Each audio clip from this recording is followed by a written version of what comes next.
and join the Horizen community, HORIZEN.global. UPI reports lawmakers in the U.S. House and Senate say they agreed Thursday on a bipartisan fiscal package that seeks to avert President Donald Trump's promise to shut down the government in an effort to get funding for his proposed border wall. The spending bills would fund some two-thirds of the government, including the Pentagon and the Health and Human Services Department. The package also includes a stopgap spending measure to ensure the government stays open through December 7th. Details of the package have not been revealed. Representative Rodney Frelinghuysen, chairman of the House Committee on Appropriations, said the bipartisan package, should Trump sign it, would avoid a battle over a potential shutdown until after the midterm elections. Trump has threatened to force a government shutdown on October 1st if a spending bill does not include the billions of dollars he would need to build his border wall. Politico reported that lawmakers hope the fiscal packages agreed upon Thursday will make it politically impossible for Trump to do so. Representative Rosa DeLauro said the president will have to sign it into law or shut down the government. House and Senate aides told CNN that the White House said Trump plans to sign the package.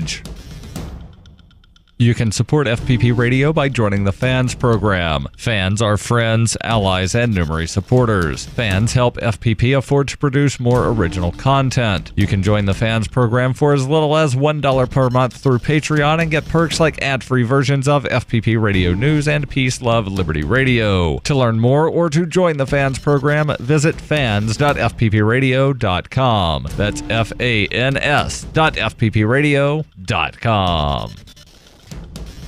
Reuters reports Attorney General Jeff Sessions on Thursday vowed to fight back against federal courts that issue injunctions barring the federal government from implementing regulations nationwide and accused federal judges of engaging in judicial activism. In a speech in Missouri, Sessions revealed he was issuing new litigation guidelines that he said would assist our department attorneys in fighting unconstitutional orders all the way to the U.S. Supreme Court. Nationwide injunctions have become a favored tool by states and other groups who have staunchly opposed many of the Trump administration's more controversial policy initiatives. They allow a single judge in one federal district to block the implementation of new rules across the entire country. The new guidelines call on DOJ litigators to fight back against cases that involve nationwide injunctions. During the Obama administration, Republican-led state attorneys general and business groups often sought nationwide injunctions, a strategy that has since been more often deployed by Democratic state attorneys general and civil rights groups who seek to block many of President Donald Trump's policies. According to Sessions, courts have issued nationwide injunctions 25 times since Trump took office. Sessions said in a statement, "This trend must stop. We have a government to run. The Constitution does not grant a single district judge the power to veto executive branch actions."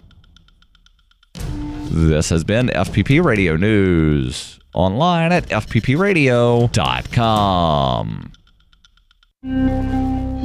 The Dick Cheney Vice Presidential Library opens in a pitch-dark, sulfurous underground cave, and a seedless watermelon is coming to grips with the fact it'll never be able to have kids. This is the Onion Week in Review. Following a litany of tragedies occurring over the past year, a report this week from scientists at Princeton University confirmed that 90% of the Earth's atmosphere is now made up of thoughts and prayers. Researchers confirmed that with the rise of tragic events occurring all across the world each and every day, the Earth's atmosphere is 7% nitrogen, 3% oxygen, and 90% emotional pleas begging for everything to be okay. In other news, a new study finds nothing that will actually convince you to change your lifestyle, so just forget it. UMass Dartmouth is beginning to regret offering a course in applied domestic terrorism, and a sparrow thinks it might have caught the bird flu after puking seeds all morning. Stay tuned after the video for a brief tear in the fabric of space-time, offering a glimpse at next week's Onion Review. And keep checking theonion.com for more.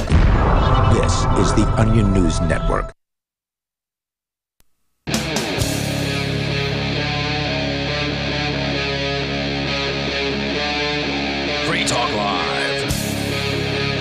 It is Free Talk Live. You can join us here and take control of the airwaves. Our toll-free number for you is 855-450-FREE. That's 855-450-3733. Plus, we've got our Discord on-air call-in line rooms, which you can jump into over on our Discord server at discord.lrn.fm. And then you'll sound almost like you're sitting here in the studio with us. I'm Ian. And Chris. And so we've got stuff to talk about here. Big bad news coming out of the European Union, Chris, and you have the story about it. Yeah, so I got a story here from Engadget, but it's all over the news headlines. Motherboard apparently has a story, and probably every major outlet, tech and otherwise. is covering this. So basically, European MPs vote in favor of controversial copyright laws. So the EU has voted on a copyright reform again, with members of European Parliament this time voting in favor of the extremely controversial Articles 11 and 13, which is, we covered this last Friday, actually, just before this passed. And I'm really surprised it passed because it failed once before. And now there was a huge amount of lobbying done by the copyright industry. And so now they basically said all those people who came out and protested were fake, and they're just bots. When you say the copyright industry, who is that? Who's the copyright industry? The entertainment industry. Oh, so like the Motion Picture Association, the Recording Industry Association. Yeah, I mean, anybody who's involved in copyright is particularly the entertainment industry, though. So people whose business is built sort of on the backs of they're lobbying. There's MPAA is one, but there's a bunch of different lobbying groups. I mean, before you go on, because those groups could continue to exist, right? You can still have a consortium of producers of entertainment. Like if copyright were to disappear tomorrow, oh yeah, absolutely, movies aren't going to go away. No, of course not. Creative works aren't going to go away. There was productive cultural works long before copyright was introduced, right? Exactly. Like, the original copyright was 7 years. I mean, even was it? Wow. Yeah, and that was only like 100 and something years ago. Like it's been extended so many times because of Mickey Mouse and Disney. Basically, that it's indefinite. It's basically indefinite now. It's over 100 years. Nothing that's produced today will be around in your lifetime, basically. Yeah. Unless you're maybe if you're lucky, if you're under like 20, maybe. But that's pretty rare for people to live over 100. So yeah, it's ridiculous, and we've seen what it does, what government controls on ideas do. It reduces the total number of ideas. It reduces the total wealth that we could possibly experience because people can't copy and use without having to ask or beg permission and pay things like licensing fees to these copyright holders. Yeah, in any other industry, a monopoly would be illegal basically, and they like crack down, or theoretically, it's anti-competitive and all that other stuff. But with copyright, with works, that you produce, it's not. It's the exact opposite. It's a monopoly. That's what copyright is by definition. Correct. It's a monopoly over an idea, or in the case of how those ideas are expressed, like with music, it's a monopoly over a certain arrangement of notes. Yeah, it's not supposed to be a copyright over an idea. It's supposed to be copyright. Is supposed to be over a specific like implementation. Well, so all of those if are you have ideas a different first. Implementation, right? They're all ideas first. They're implementations of creative ideas. Well, I mean, you should be able to, for example, create multiple different sci-fi movies of the same genre, for example. So it's you don't get a protection on a particular genre just because you invented it. No, of course not. But everything that we have, everything that we have was first an idea, was it not? Sure. Whether it's a piece of computer hardware or I will give you that the entertainment industry certainly does treat treat things as if they had protection or ownership over ideas even, but that's not what it's supposed to be. It's supposed to be a specific work you have copyright or control over. Correct. I'm only making the statement that every work, every single thing we have, everything we're surrounded by in our lives, whether it be the microphone you're talking into right now, the piece of paper in your hand, was at some point just an idea in somebody's mind, and they made that be real. In the case of media, they're building on the ideas of the creators of the technology, right? Like, so the cameras for Hollywood, the editing decks, all the things that they have to put these ideas into celluloid in the case of film, or now digital prints or whatever. All of this is ideas, and so monopoly, when it comes to copyright, is taking ideas that are formed in the way of, you have a musical performance, you have a movie, a motion picture, or a photograph. These creative works somehow are given extra protection than other ideas, and no idea should have any kind of government monopoly protection, whether it be a patent. Patents, it's particular. I think what you're saying is more towards the line of patents, where you get a protection on an idea rather than the implementation. Well, that's what copyright is. Copyright's the implementation of creative ideas. Are you going to say a movie wasn't somebody's idea?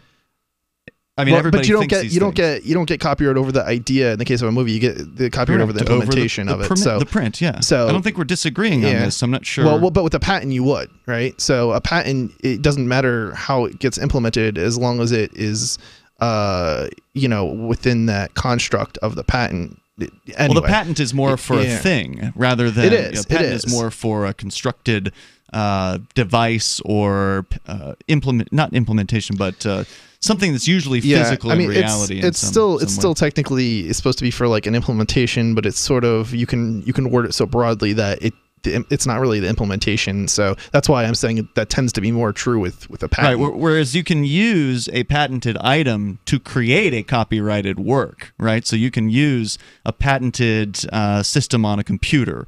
You can use a patented device that for whatever reason has a patent. I don't know if they patented guitars. So usually if it's something like a software, it would be copyright. But if it's a physical device, then it's software uses patents too, though.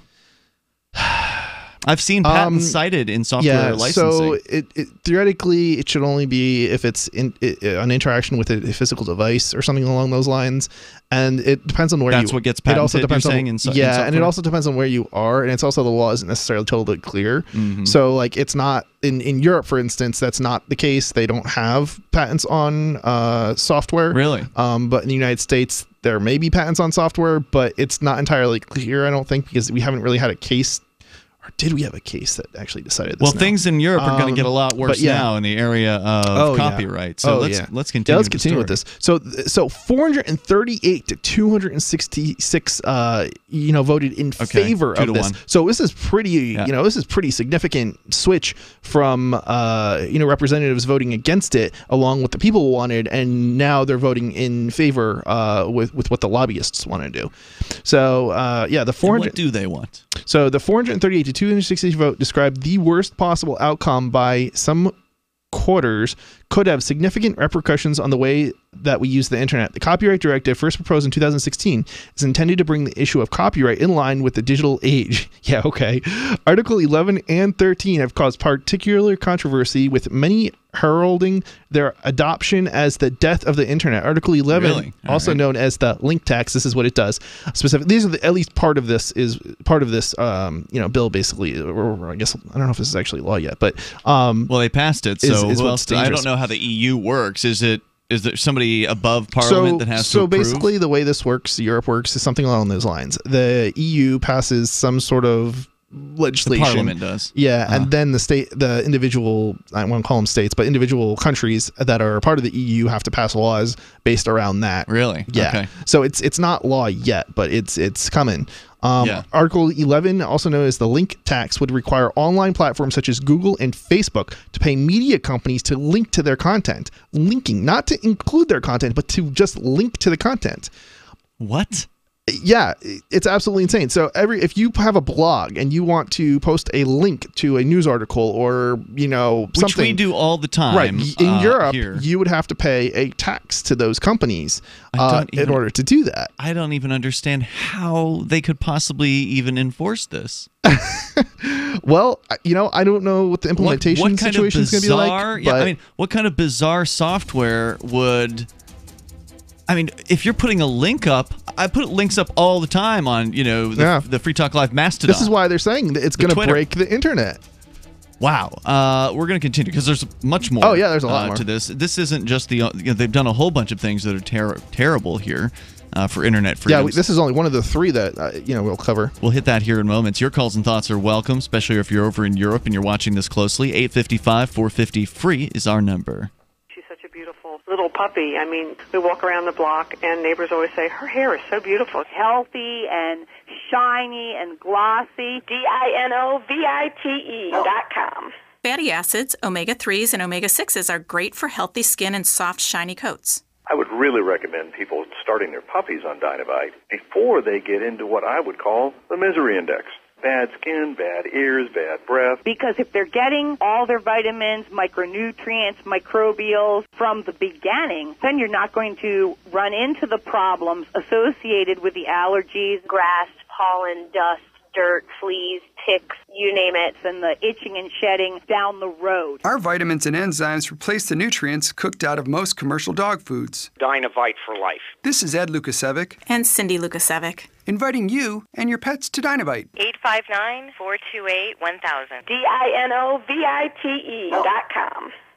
What's more profitable, running your business or doing bookkeeping? Doing your business, of course, but you want to keep your books so that you can maximize your tax savings, right? What if I told you that there's a person that's a bookkeeper, accountant, and law school graduate that's also a hardcore libertarian? My name is Melanie Johnson, and I hate the state. I will aggressively help you to minimize your tax exposure and maximize profits, all while staying within the law. Melanie's your best choice for your taxes and bookkeeping needs. Go to tax.freetalklive.com and check out our website, tax.freetalklive.com. Zencash is now Horizon. Horizon is a privacy platform built on zero-knowledge technology with a decentralized secure node architecture. The Horizon platform enables real-life uses beyond currency, including the ability to privately chat with other people. Soon, Horizon will enable you to publish information and go anywhere on the web, all with complete privacy. Horizon, bringing privacy to life. Learn more at horizon.global. HORIZEN.global.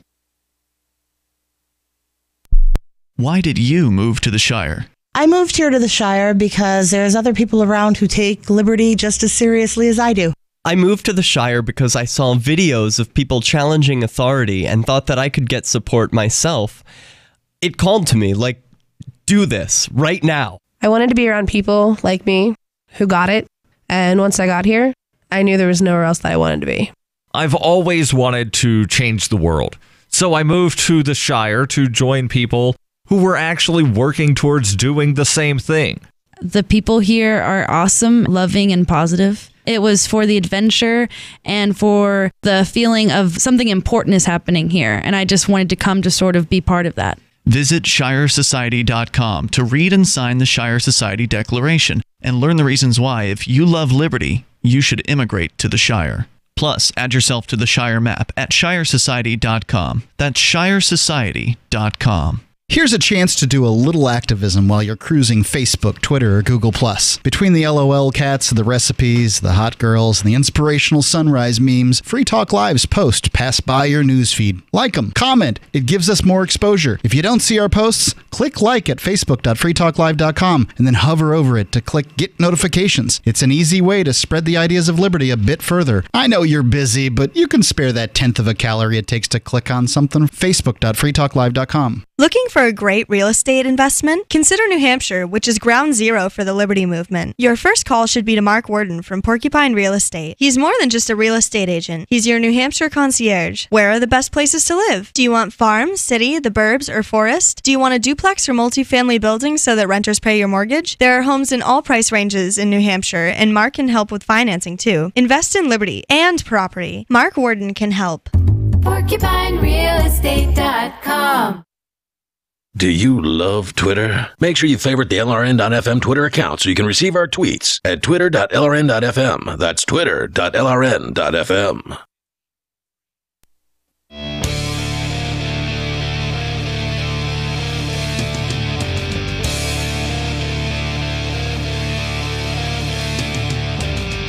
This is Free Talk Live, and of course you can bring up anything that you want. You know, how far is too far?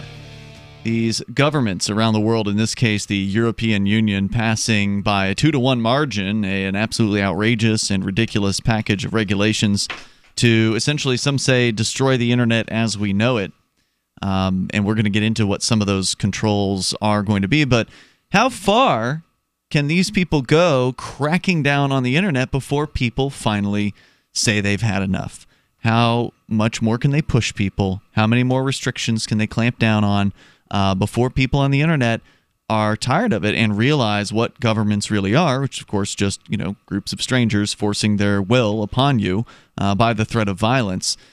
There are enough people who, if they engaged in civil disobedience and refused to collect these new taxes and obey these new regulations, they wouldn't be able to build jails fast enough to throw them all in there. But then again, that requires some level of courage.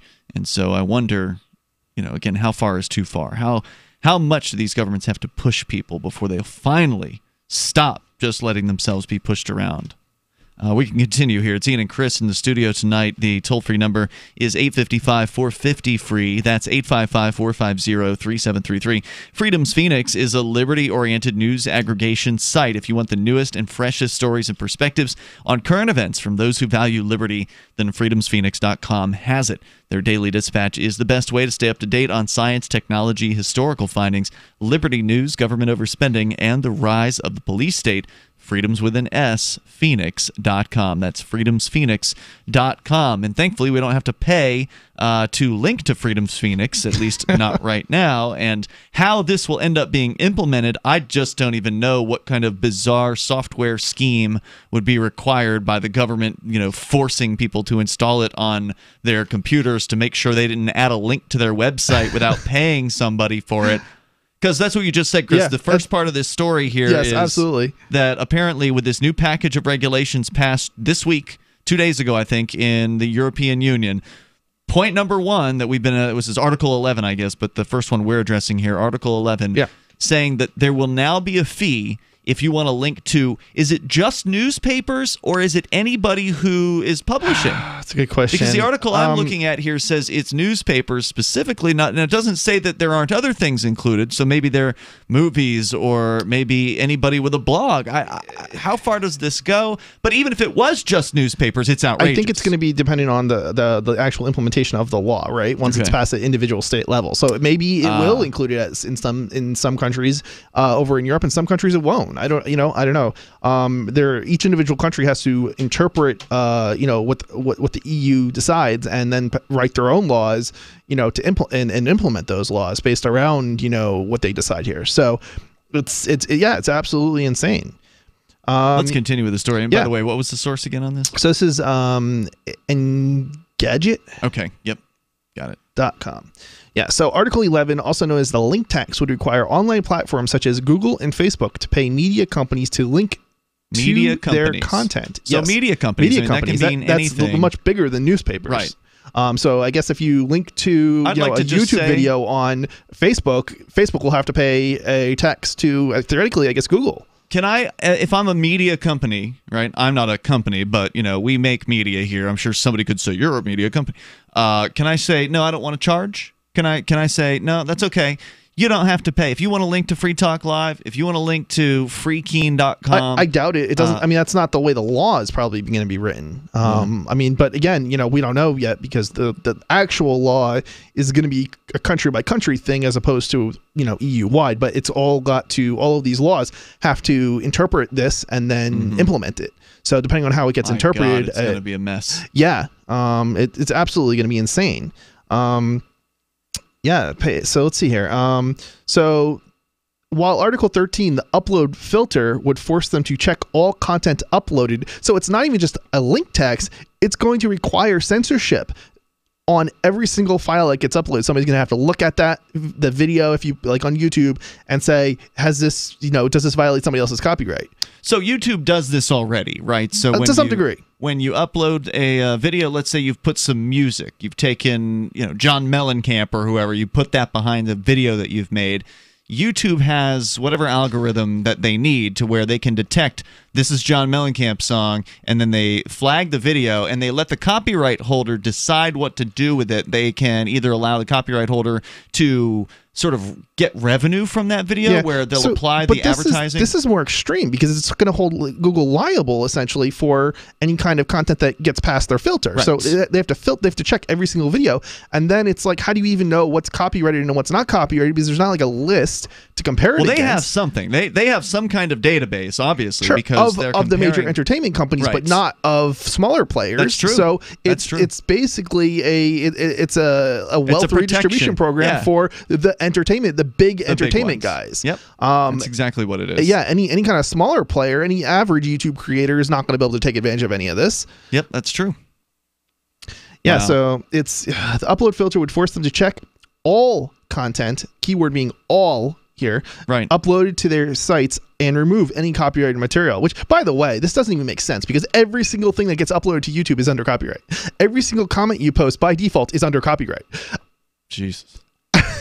I mean, if this is taken, to its to its and fully implemented as written, they've basically it will be illegal for anybody to host another individual's content, essentially. It's crazy. Yeah. House will affect regular internet users is still subject to debate, but it could seriously limit the variety of content available online, and it could pretty much spell the end of memes. Yeah, no. Yeah, I mean, I think this is like silly. Like, I mean, it's the most silliest thing. Like, I'm sorry, but like memes are the least of it, right? Like, yeah. Unsurprisingly, these parts of the bill have been met with opposition from digital rights groups, computer scientists, academics, platforms such as Wikipedia, and even human rights groups. Of course, everybody's going to be objection. The only people in favor of this are the large entertainment companies. All of the smaller players creating content are going to be against this because it's going to make it hard for them to actually upload any kind of content at all, because somebody's going to have to go over and check the content that they're producing and against some sort of list that is, you know, and if they don't, and so what they're they're saying liable here for is it. they're okay. So, but we know that YouTube already has some sort of system in place to check the big content. But the difference is they're not liable when the filters fail. This is making them liable for it. So they're going to have to check over every single video and somehow and it also determine means, whether or not it's good enough, passes their muster, and they're going to accept liability for it. That's crazy, which, yeah, I mean, they're not going to want to accept liability. Of course they're not going to want to accept liability for it.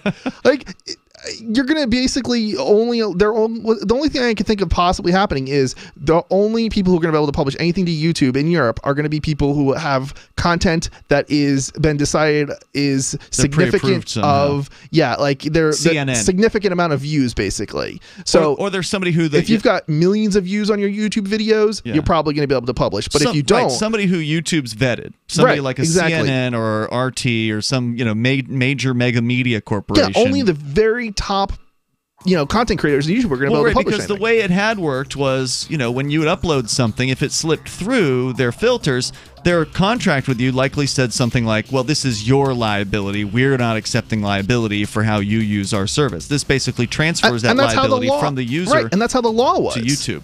The law says as long as you comply with the DMCA or equivalent, it would not be liable for the hoster. We'll continue here because there's more implications and more news on the way. It's Free Talk Live. Hi, I'm Dan Pilla. I started fighting the IRS over 40 years ago when they tried to seize my mother's house. I sued the IRS and won. I beat the IRS then, and I've been beating them ever since. I wrote the book on tax debt settlement, and I've helped thousands of people deal with tax problems they thought might never be solved. I can help you too. If you owe taxes you can't pay, don't wait another day. There's no such thing as a hopeless tax case. Call 800-34-NO-TAX or go to my website, danpilla.com. That's danpilla.com, danpilla.com. Most of you know that heart disease is the #1 silent killer in the U.S. What if I told you for just $54.95 a month you could fight against heart disease naturally? At Heart and Body Extract, we've been helping thousands of people get back to a healthier heart. Don't just take my word for it. Check out all of the success stories at hbextract.com, or to order, call 866-295-5305. That's 866-295-5305. hbextract.com. Don't risk it when you can take charge of it. So the protection of life, liberty, and property is what the Free State Project is all about. But it's an effort to move 20,000 people who understand. It's about demonstrating to the entire country that, yeah, we can have a free market, a truly free market. Making it just a freer, great place to live. It's the world's largest voluntarist libertarian community, and it's only getting bigger. That's amazing, to be able to move to a place where other people passionately believe in being free and independent. What the Free State Project is managing to do, though, is to put their money where their mouth is. It's physically getting up across the country and saying, let's go someplace and let's demonstrate the power of these ideas. There's a lot of kind of philosophy that surrounds liberty. There's a lot of thinking about it and talking about it. But here in New Hampshire, people are doing it. 101 Reasons Liberty Lives in New Hampshire, a documentary by Free State Project Early Movers. Watch it free at 101reasonsfilm.com. 101reasonsfilm.com. Are you tired of governments murdering people around the world? Stop using their money. There is an alternative. Bitcoin is a stateless free market non-political currency. Bitcoin cannot be inflated or controlled by any government. By using their money, you are helping the state. Stop doing it. You have an incredible alternative available now. Learn it, use it, spread it. Get started with Bitcoin at bitcoin.com. That's bitcoin.com. So you've heard all 3 hours of the latest episode of Free Talk Live, and you're still hungry for liberty-oriented audio content? Did you know that we have another 24/7 audio stream at LRN.FM? The Liberty Radio Network airs the latest episodes of some of the best liberty-oriented podcasts on the internet around the clock. In addition to recorded content, you'll also hear live shows like Free Talk Live, originating from our Keene, New Hampshire studio. So listen anytime at LRN.FM. That's LRN.FM. You know how annoying it is when someone keeps stopping mid-sentence as though he or she were asking you a series of questions? Avoid doing that. It sounds unnervingly tentative, and it imposes upon the listener to help you complete the thought. And if you're a job seeker, this alone could be a deal killer. An effective communicator sounds more confident. Complete the thought. Avoid making the listener impatient. With money and attention so scarce now, effective communication skills have never been more important. Cutting through the clutter rather than blending into the blah, blah, blah will help you connect better no matter what the conversation. For more tips, hit survivalspeech.com. I'm Holland Cook. Survivalspeech.com. You can put the Liberty Radio Network on the air in your area. Visit broadcast.lrn.fm to learn how. Broadcast.lrn.fm.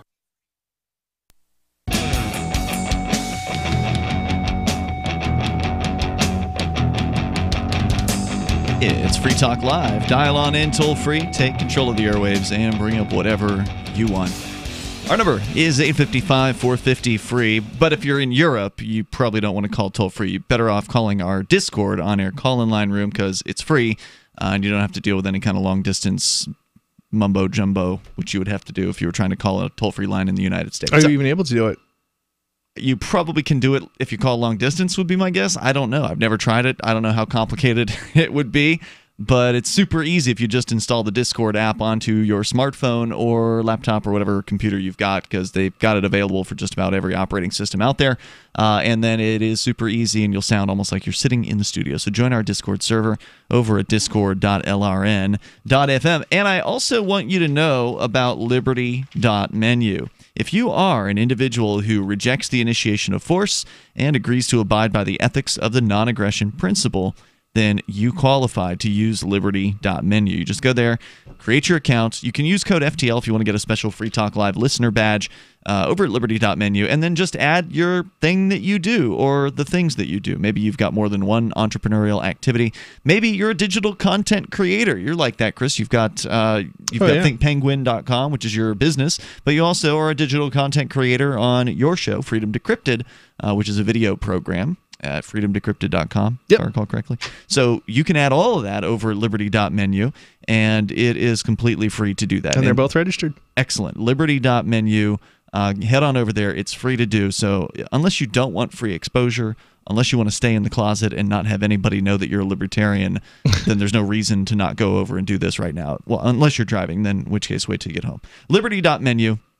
Head on over there and do that. All right, so we've got this story about the new package of European regulations going into effect as soon as the European states apparently figure out how they want it to go into effect. And according to an article over at Vice.com with Cory Doctorow, he points out there are 28 member states in the EU. Sounds about right. And so since the details of, we're just talking about this so-called link tax, we haven't even gotten into the sports regulations, and there's other things here that this is going to affect.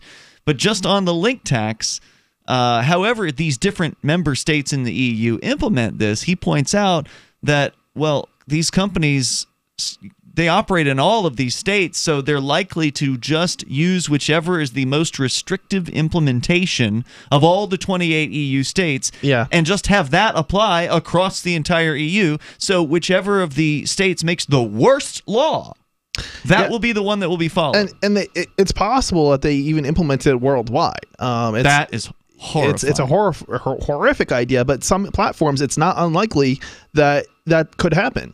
Or couldn't the technology company, which they're never going to do this because they didn't leave, Google didn't leave China, But couldn't they just shut down all their EU offices and just say, "Welp, see ya," and then just set up? If they did do something like that, it probably would be temporary. Look at what Google happened with Google. Google went from they did leave China, and and now they're back. It looks like, or they're trying to get back, and they're creating censored search engines and everything. Or they're jumping through China's hoops to come back. They made a I have another story here about a prototype that Google developed for China, where they would link search results to phone numbers so that they could create basically a database of are you a good citizen or a bad citizen, sort of like a credit score.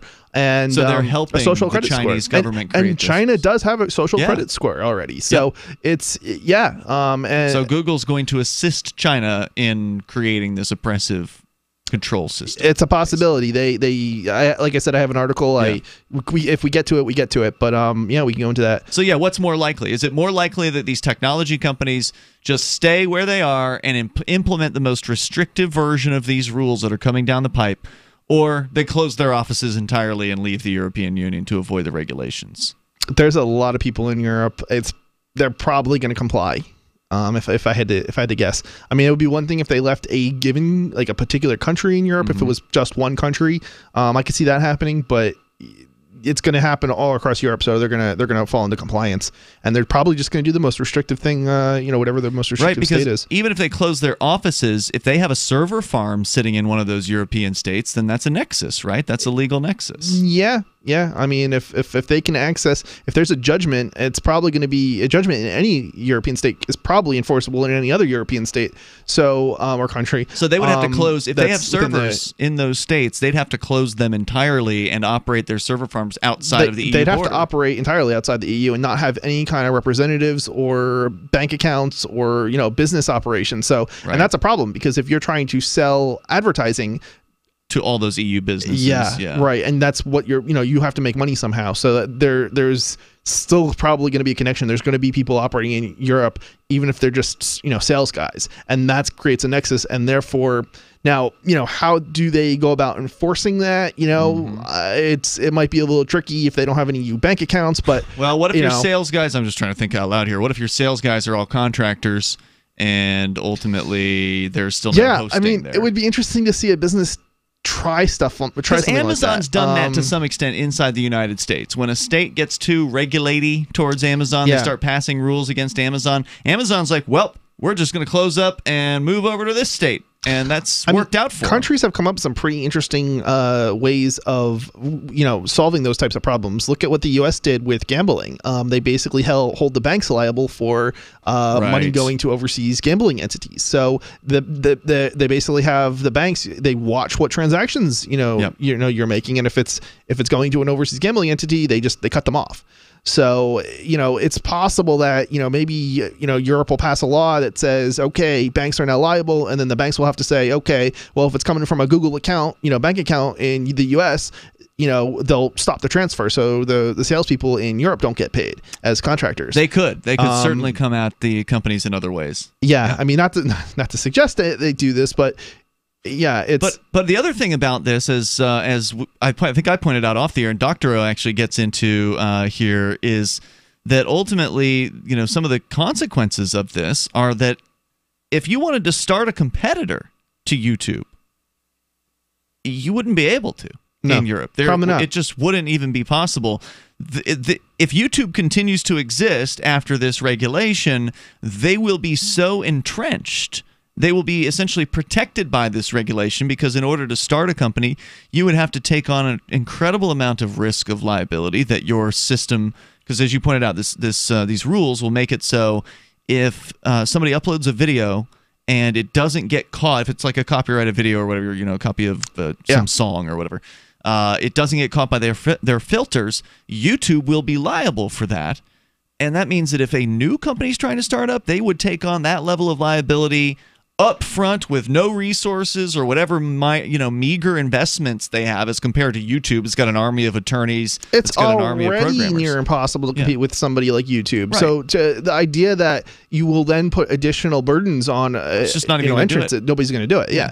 They'll figure something else to do with their time and money. Yeah, I mean, this is the problem with regulations. I don't even know. Google It's certainly possible that Google even is for this regulation, even if they say they're against it. Possible, yeah. I don't know about that in this particular case, but in many cases, that often, that thing that you would think that an industry would be against, because it has a cost to it. They actually are supporting it secretly because they know if they support it, they will keep out all other smaller entrants into the market, so they don't have the competition that they otherwise would. Right, and you're speaking generally because it's true across the board, whether it be the cigarette companies asking for more cigarette regulations. The cigarette companies did that with sure did. The smokeless what is it? Vaping. Yeah. They put out a vaping product, but then they went in and they testified against vaping, and they tried to pass laws to criminalize it and such, or something along those lines. They also did it with flavored tobaccos as well.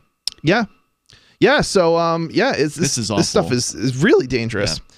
Events leading up to the decision have been convoluted, to say the least. Back in June, the EU Parliament's Legal Affairs Committee voted narrowly in favor of the controversial legislation, only for the EU Parliament in a surprise move to reject it a month later with a 318 to 278 defeat, resulting in further debate and today's subsequent vote.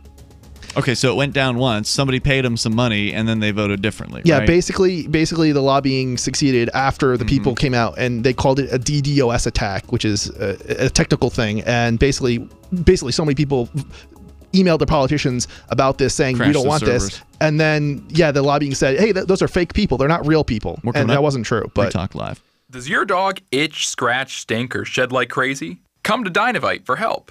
Order a 90-day supply of Dynavite. Pick up 2 bottles of Lico Chops, get the 3rd bottle free. New improved Lico Chops with omega-6, omega-3, vitamin E, and now 6 extra direct-fed microbials. Even better for the digestive tract and immune system. And dogs love it. Try Lico Chops. Buy 2, get 1 free. This is Henry Lukasevic for Dynavite. DINOVITE.com. Your property and your family are precious. Protect them with Blink, like we have. Blink motion-activated HD cameras are wire-free, set up fast, and their batteries last up to 2 years. And Blink's live feed option lets you monitor what's happening at home, anytime, anywhere from your smartphone. No contracts, no subscriptions, and Blink works with Alexa. You can get 3 Blink cameras for way less than the other guys, plus an extra 15% off. Visit blinkprotect.com/FTL. blinkprotect.com/FTL. I'm Jay Farner, CEO of Quicken Loans, America's premier home purchase lender. We've created a new way to protect you from unpredictable interest rates. Our exclusive Rate Shield approval. First, we lock your interest rate for up to 90 days. Then, if rates go up, your rate stays locked. But if rates go down, your rate drops. Either way, you win. Call us today at 800-QUICKEN or go to rocketmortgage.com. Rate Shield approval only valid on certain 30-year fixed-rate loans. Call for cost information and conditions. Equal housing lender. Licensed in all 50 states. NMLS number 3030. Additional conditions or exclusions may apply. Drop the anchor, will you? Sure, Grandpa. You tied it off, right? Tied what off? The anchor. And the rope that the anchor was attached to. There's a reason they say curse like a sailor. Ah. Hey, watch your mouth. Many reasons. Progressive's boat insurance has you covered. Quote today at Progressive.com. Progressive Casualty Insurance Company and Affiliates. So much for fish for dinner. Free Talk Live, the show where anyone can call about whatever they want. And we do mean anyone. It's happening every day. They sip some kind of chemicals through the floor. Oh, so it's like gas. It sounds crazy, but it's the truth. I was under the impression they were coming into your house and holding you down. Well, they can come in. Oh, yeah, I got remote controls right now. I can't find them. I listen to this preacher man. Every time I listen to him, some kind of way they turns the station off. Maybe it's just going off. I mean, you'd be surprised. They've got the remote, Mark. How much power they have, and that's what they got. They got a lot of power. I think you should go get some help. I think you should talk to somebody who cares about you and ask them about psychological help. Somewhere, someone has had gas pumped into their room, but I just don't think it's happening with Mary because she's outspoken. What does she speak out against? I should have asked her that. I don't know. Damn it. You're done. Free Talk Live, 7 nights a week from 7 to 10 Eastern, live on the Liberty Radio Network at LRN.FM. LRN.FM is proud to announce our official listening apps for Android and iOS devices. Now you can easily tune into our streams anywhere, anytime on your smartphone or tablet. Just visit apps.lrn.fm or search for LRN.FM in the Android or Apple app stores.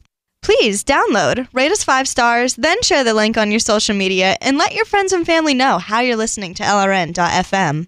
Download it now, free, at apps.lrn.fm.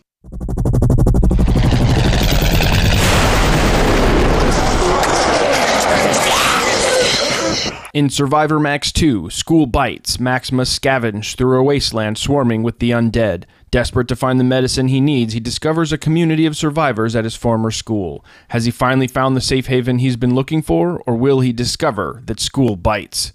Look for Survivor Max on Facebook, read reviews on Amazon, and read Chapter 1 at survivormax.com.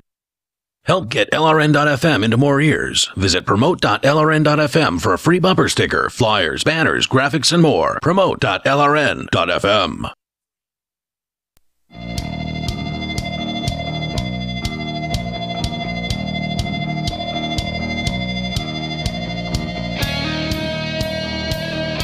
It's Free Talk Live, and you're invited to join us here. The toll-free number is 855-450-FREE, 855-450-3733. The Discord on-air call-in line rooms are open and available to you over on our Discord server at discord.lrn.fm. We are talking about some very disturbing news in the European Union. And I think it's important to point out, remember, just because it's happening over there doesn't mean that it can't happen over here or wherever it is that you're listening. If you're not inside the EU, you know, it's very well possible that you could see Australia's government, who's also been doing some crazy stuff with the internet recently, or the United States, or any other country of the world. These governments, these essentially groups of strangers using violence over peaceful people, could very easily just copy the text of this particular regulation and just implement it where they are. Yeah, this is what happens with trade agreements. One country will have one law, that has 100 years of copyright, and the other one will say 80, and then in order to come into compliance, with the, other country, they up it to 100 years, where it wasn't 100 years prior. And the first awful portion of this package of regulations we've been discussing is the link tax, so-called link tax, Article 11, which not only will make it so that newspaper and other media companies will be able to charge via what will likely be some sort of bizarre, complex, nebulous, convoluted, convoluted, another great word, Byzantine, labyrinthine, super confusing process, to where they can either somehow preemptively prevent you from linking to their site without paying for it. They're saying here you won't be able to link. You won't be able to, in some cases, maybe even take an excerpt from the site, like a sentence or something like that. And the thing is, we don't know how bad it's going to be, because ultimately, as you pointed out earlier, Chris, this regulation essentially instructs every EU member state to write their own rules, right? But it essentially authorizes them to do that. Mm-hmm. And it depends on how it's interpreted. And usually, when what it seems to me anyway has occurred, when what happens is most of the countries will end up writing laws that are as stringent or even more stringent than the what the EU says they have to. Correct. So which they can do under this. Yeah. So what else do we need to know here? So clearly this confusing back and forth hasn't installed much hope in those the directive effects. Speaking to The Verge, Executive Director of Digital Rights Association, EDRI, Joe McNamee, said the system is so complicated that last Friday, the European Parliament Legal Affairs Committee tweeted an incorrect assessment of what's happening. If they don't understand they don't even the rules, know what this is. What hope for the rest of us? Right. Despite today's outcome, though, we're still a long way from actual legislation, right? Because each individual country has to, pass their own legislation based around these rules.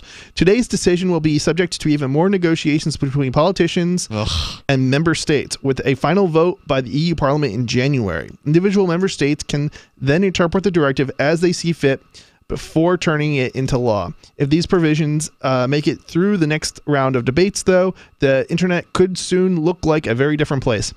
Yeah, horrifying. It's absolutely horrifying, and this doesn't even go into actually the other aspect that one of the things I think that they're alluding to here actually is one of the things that is in this law or bill or whatever it is says that basically you can't film a sporting event unless you're the organizer. You want to film your kid's Little League game? Nope, can't do that anymore. What? Yes, it's absolutely insane. And this is part of the internet regulation? This is part of the regulations, yeah. it slipped through, and I'm in quotes here, guys, quote unquote, slipped through. Is it that you can't record or you can't upload? You can't film is basically what it says. It doesn't say you can't upload. It says you can't film. So, yeah, it's absolutely insane. So every single person, now obviously it doesn't use the word film because film is old and nobody uses film anymore. It's that effect anyway, yeah. Record video. To record video, that essentially means every parent who's holding, their phone up, will right? be in violation of this law. Because, I mean, hello, it's unless they happen to be the organizer of the game, yeah. It's 2018. I don't know if you've noticed, but every single, sporting event, concert, any kind of thing that people gather in mass to watch some kind of spectacle, right? Whatever it might be, some kind of performance, everybody, it's almost ubiquitous, holds up their damn phone as though they're gonna get a better picture, right? Yeah, right. There's as though you're gonna get a decent picture with your cell phone as compared to, say, a professional photographer who's got a nice set of lenses on a nice digital SLR camera. I mean, those guys are gonna blow you out of the water every single time. But for whatever reason, people want to feel like they can capture that moment, and there's nothing wrong with that. I'm just kind of teasing about it because it's just so ubiquitous. Yeah, I mean, there are pictures of people at concerts where it's just like sign of the times, where everybody's got their damn phone up and they're taking a picture. Yeah, and the crazy thing is the author of the bill or whatever didn't even know this was in his own bill. Wow. When he was questioned on it. That's not surprising. It's like, how do you write a bill and not know it's in your, I don't even understand this. Well, I know what happens. He didn't write it. It's an amendment to the, no, I know exactly what happened. So it was an amendment to his bill that he wrote. Too. That happens. And so that's how it got in there. But wait a minute. He wasn't even aware of it. Just think about this. A lot of the bills that are passed in the United States, certainly I'm sure the EU is no different, are hundreds of pages long. Yeah. You know that Barney Frank or, whatever other... Rand Paul, all these Senate people in D.C., how many of them are actually reading the 1,000-page legislation? They're not. Some bureaucrat wrote that. They handed it to that person and said, you put this in. It's not even some bureaucrat. It's some attorney, lobbying group or industry that writes it and then passes it over to... And then it gets all the amendments. Right. And then you have no idea what's happened. In fact, sometimes here in New Hampshire, where the bills tend to be fairly short, generally, thank goodness, here in New Hampshire, you as a state representative or senator can put in your bill the way you want, and then it can be completely changed. It can be completely gutted. It can not only be gutted, it can be reversed in its intentions. Yeah. And what you wanted to deregulate may end up being regulated, and it's still got your name on it. Yeah. So we've actually had state reps actually pull their names off of bills that they originally authored because they were butchered so badly away from their original intentions during the whole It's a totally amendments different process. bill by the time it gets done. Yeah, it's... This is why they say it's disgusting. You don't want to watch a sausage being made in the same way that you don't want to watch, politicians and political laws being made. It's an ugly, ugly process where nothing ends up the way it was originally intended after all these people get their hands into it. Yeah, it reminds me of the bill that they tried to pass, which pretty much everybody was on board in supporting New Hampshire, that in order to basically make it so that states would have to go through arbitrary, bureaucratic red tape in order to audit in New Hampshire sales tax, businesses for sales tax. It basically got killed because of somebody adding an amendment to that did some, I think it funded, daycare or something, and it wasn't that, but it was something. It was something along those lines, and it was so out there and ridiculous, and nobody wanted it, and so they basically killed the whole bill over it. Huh.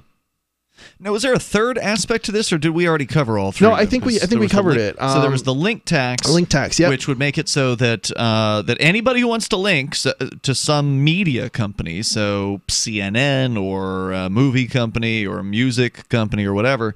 Any kind of media out there would have to pay it's not that the company; it's the content. So, presumably, they pay the company for the content. Is the idea? They would have to pay to link to the content, or to even take an excerpt from and link to. So any kind of mention, basically, of any content. I don't know if you take an excerpt of, but certainly if you link to. What I'm reading here does it say excerpt about excerpts? Of? That would make sense. That's what has been argued in the past. I think in Germany, but I don't know. I don't know if this bill specifically says that. I haven't read the bill, but I've So I'm basically God, going how off of the could you? story here. Oh no, there's no way. I mean, it's how many thousands of pages is it? Does it say it anywhere? I don't know. It's probably some insane amount.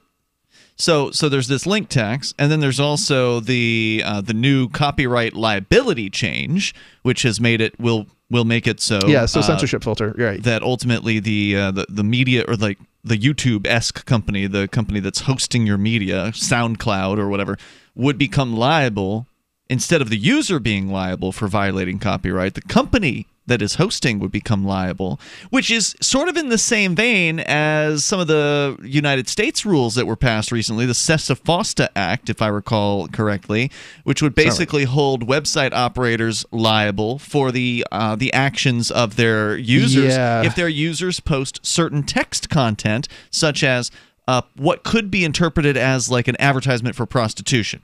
If that's found up to, I think, 5 times or as many as 5 times on a particular server, that server operator, the website operator, becomes liable. Even though they may have had no idea it was there. Yeah. They may have had no clue of its content. Because, again, if you're running a forum or you're running a Craigslist or something, you've got people submitting content day in, day out, every single minute. You have no way of being able to monitor this stuff. And to increase liability for website operators is going to keep people out of creating the web. And it's terrible. More coming up. Let's talk tough. Let's talk comfort. Let's talk about down-home value. Made in the USA blue jeans, like you wore as a kid. Remember? There's a place down in Tennessee where they make blue diamond gusset jeans. They show pride in every stitch. Guarantee you'll love the way they fit. They put a diamond gusset in the crotch where you need it most. Blue Diamond Gussets got it, others don't. For good old-fashioned comfort, get Diamond Gusset jeans. Every stitch guaranteed. And our Defender motorcycle jean comes Kevlar reinforced. See them at GUSSET.com, that's gusset.com, or call 888-848-7738. That's 888-848-7738. Diamond Gusset jeans got it, others don't.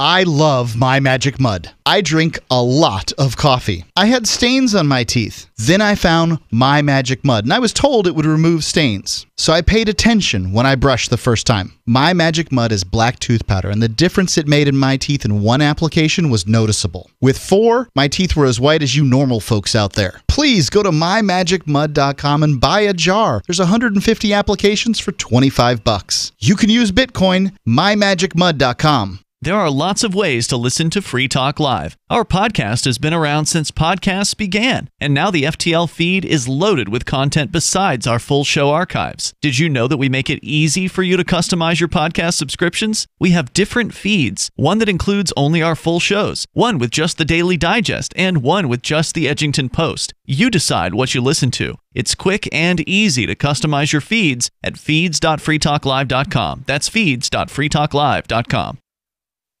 You're listening to the live edition of Free Talk Live. Hour number 2 is next after the news here on the Liberty Radio Network at LRN.FM. From Keene in the Shire, the Liberty Media capital of the world, this is Daryl W. Perry, host of FPP Radio News for Friday, September 14th, 2018. Silver is trading at $14.20 per ounce. Gold is valued at $1,203 per ounce. Zen is trading at $16, and the average price of Bitcoin is $6,460.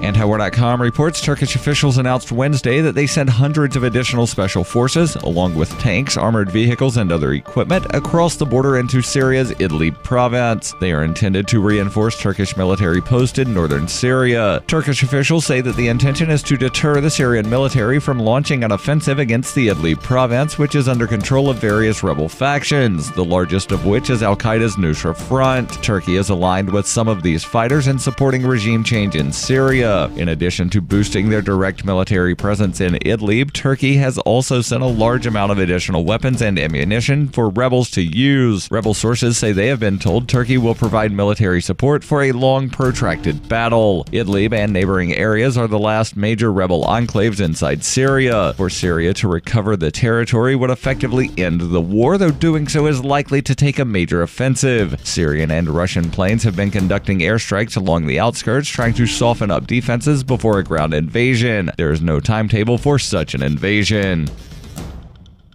Zencash has changed their name to Horizon to better represent their transition from a cryptocurrency to a pioneering platform that protects consumer data. They're working towards the day when anyone will be able to build privacy-based applications on the Horizon platform. The unique spelling of Horizon is a nod to their heritage and recognizes that they remain committed to the vision that their project was built upon. Their coin and ticker symbol remain ZEN. Learn more at horizon.global and join the Horizon community. HORIZEN.global.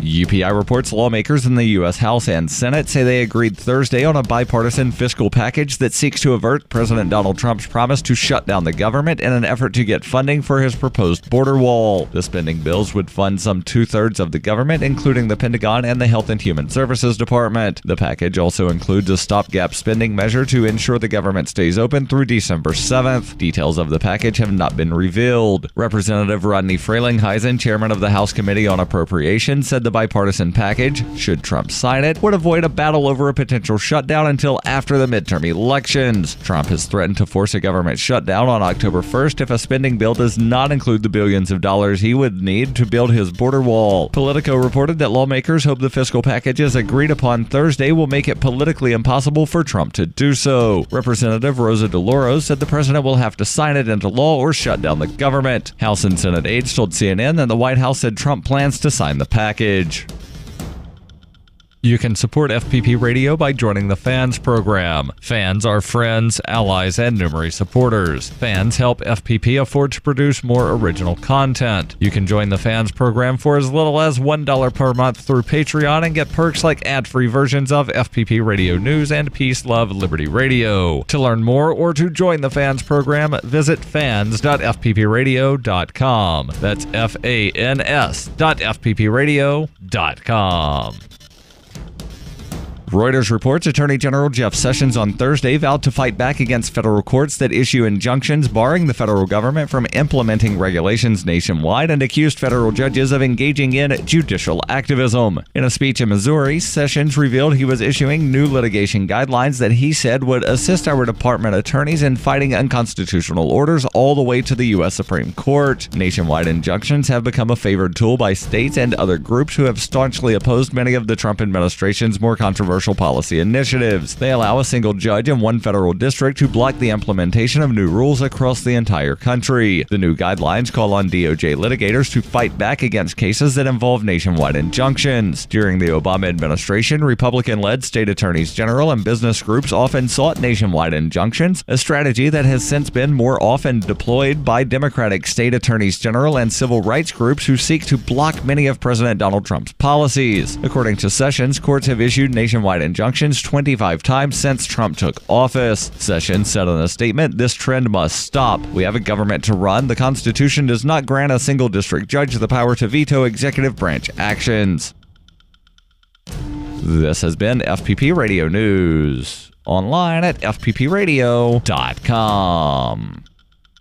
According to a report released today, the vast majority of American children lack the presence of a strong, sculpted male supermodel, with less than 4% of youngsters being taught the important values of respecting runway etiquette, maintaining a glistening six-pack, and walking a catwalk with verve and flair. The number of strong-jawed male supermodels in children's lives has declined to record lows, leaving the majority of our youth unaware of how to get comfortable in front of the camera during an underwear shoot, or even perform something as simple as a sexy but stylish full turn. Stanton went on to say that impoverished communities were especially affected by the lack of Adonis-like male figures, and added that children in lower-class homes were over 80% less likely to grow into the type of high-cheekboned, studly he-men that succeed in haute couture society. Quite frankly, these children are just not getting the necessary influence of a dynamic male supermodel who can both make puppy dog eyes at the camera and also radiate that sort of raw, unabashed machismo that forces fashionistas is to look up and take notice. This is the Onion News Network.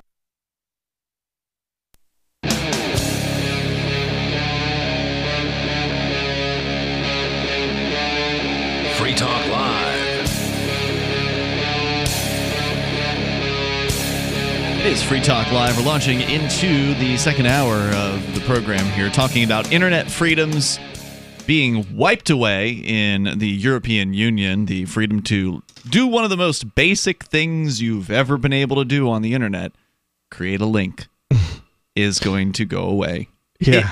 I mean, it's passed this package of just absolutely ridiculous and invasive rules and restrictions on EU internet access and how the internet actually works has been passed. It now must be apparently implemented by the 28 EU member states.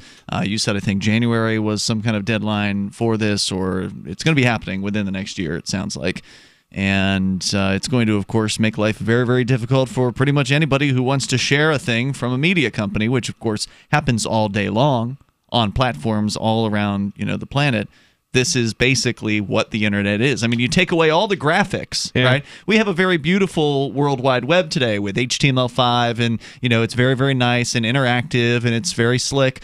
But you and I, Chris, we were around back in the the early 1990s when we were probably young teenagers experimenting around with what was back then essentially a text-based version of the web, when all it was just black and white text on a screen. There were still links back then. That's all it was, right? You'd go down, you'd read the page, you'd see the links on the page. Sometime the links would take you to another page. Sometime the link would take you to a graphic, like a GIF or a JPEG that you could download to your computer and then open it once the download, was complete. Oh yeah, very very basic. So but at that time, it was still all about links. That's what it was always all about. That's how you found out things that were related. That's what defined the web, was the links. Yes, without links, there is no web. That's how fundamentally crazy and backwards this whole proposal is, because they're talking about Europe has just outlawed the web. Correct. They've outlawed the fundamental aspect, unless you pay, in which case, no problem. Go ahead, pay up to Newsweek or whichever media company you want to link to, the Wall Street Journal or whatever. I don't know if I'd call it the web though at that point, because it's okay. Yeah, so the web it's supposed to be like an interconnected network of like users and stuff, not necessarily like it would become a permissioned web. If it's just the media companies out there, then it's like cable TV. It's not all a it's user the moneyed web. It's restricted. It's not a user-based system. So it's basically we're going back to cable TV. So I was looking during the break there, during the news break, at Australian internet news, because I'd kind of mentioned that, and I wish I could play it on the air. There's a great YouTube channel called The Juice News, and they do like the rap news. I don't know if you've ever seen these things. They're hilarious. They're well written. The music is fantastic. And they put something up recently that is just skewers the Australian government and all of its proposed regulations over there. So I wanted to kind of shift, since we were talking about international internet-related stories. I've got one that's just absolutely ridiculous about government-run internet, which is apparently a thing in Australia. But first, we go to Chris, calling from Chris's house. You're on Free Talk Live. Hello there. I've been listening for a long time. I just figured I'd touch base to let y'all know we're okay over here in North Carolina. Oh, hey, where are you in North Carolina? At the very bottom, right before you get to South Carolina, right up against the coast. What is that, Wilmington? Between Wilmington and Myrtle Beach. Okay, all right, yeah, we used to be on we're on in Myrtle Beach on Saturdays, and then at Topsail Beach in Wilmington, we used to be on there. So it's good to know that everything's all right. Do you have any power? No, we lost power. It was almost 24 hours ago. I've got a generator and it's humming right along. So you're in Wilmington? No, south of Wilmington. If you're traveling down 17 from Wilmington to Myrtle Beach, right before you cross the South Carolina line to get into South Carolina, that's where I'm at. You're along the coast. You're right there along the coast, right? Oh yeah. Okay. 2 miles in the ocean. So it's hit. The storm has hit, and has everything been wiped out? Everything's not wiped out. I mean, well, it was supposed to hit Wilmington directly. Did that actually happen? Yeah, it hit Wilmington directly. There's been a few fatalities and everything that they've talked about on the radio and stuff. Yeah, Wilmington was evacuated. I heard about that. Yeah. Yeah, I'm wondering. I got my partners got family in Wilmington, and they left for I don't know, the hills basically. 600,000 people without power, according to a headline here at the Drudge Report. Well, I think they were ordering people to leave. Like, I don't think you had a choice. The beaches were evacuated. Anybody on the beaches had to get out. Anybody that was in, mobile homes and stuff, they needed to get out. And there was a few structures they went around to and told people they could stay. It wouldn't hold up. But other than that, I mean, a lot of people left, but there's still a few people here. Yeah, I always wondered, if the cops came around and were banging on your door and you didn't answer, they don't know you're there. They can't force you out of your home if they don't even know you're in there. No, but they could arrest you potentially if you stay. If you came out and showed yourself, right? But if you don't answer the door, then what are they going to do? I think in I'm trying to think where it was in New Orleans, back when they had I forget what storm it was, but Katrina. The big one, Katrina. They were arresting people. They were, because they weren't supposed to be there in the city, except for I think in some stadium or something like that. Well, that's where they're putting people, and it turned into just like an absolute hell zone. In the stadium. Chris, was there more you wanted to share there on the ground in the hurricane?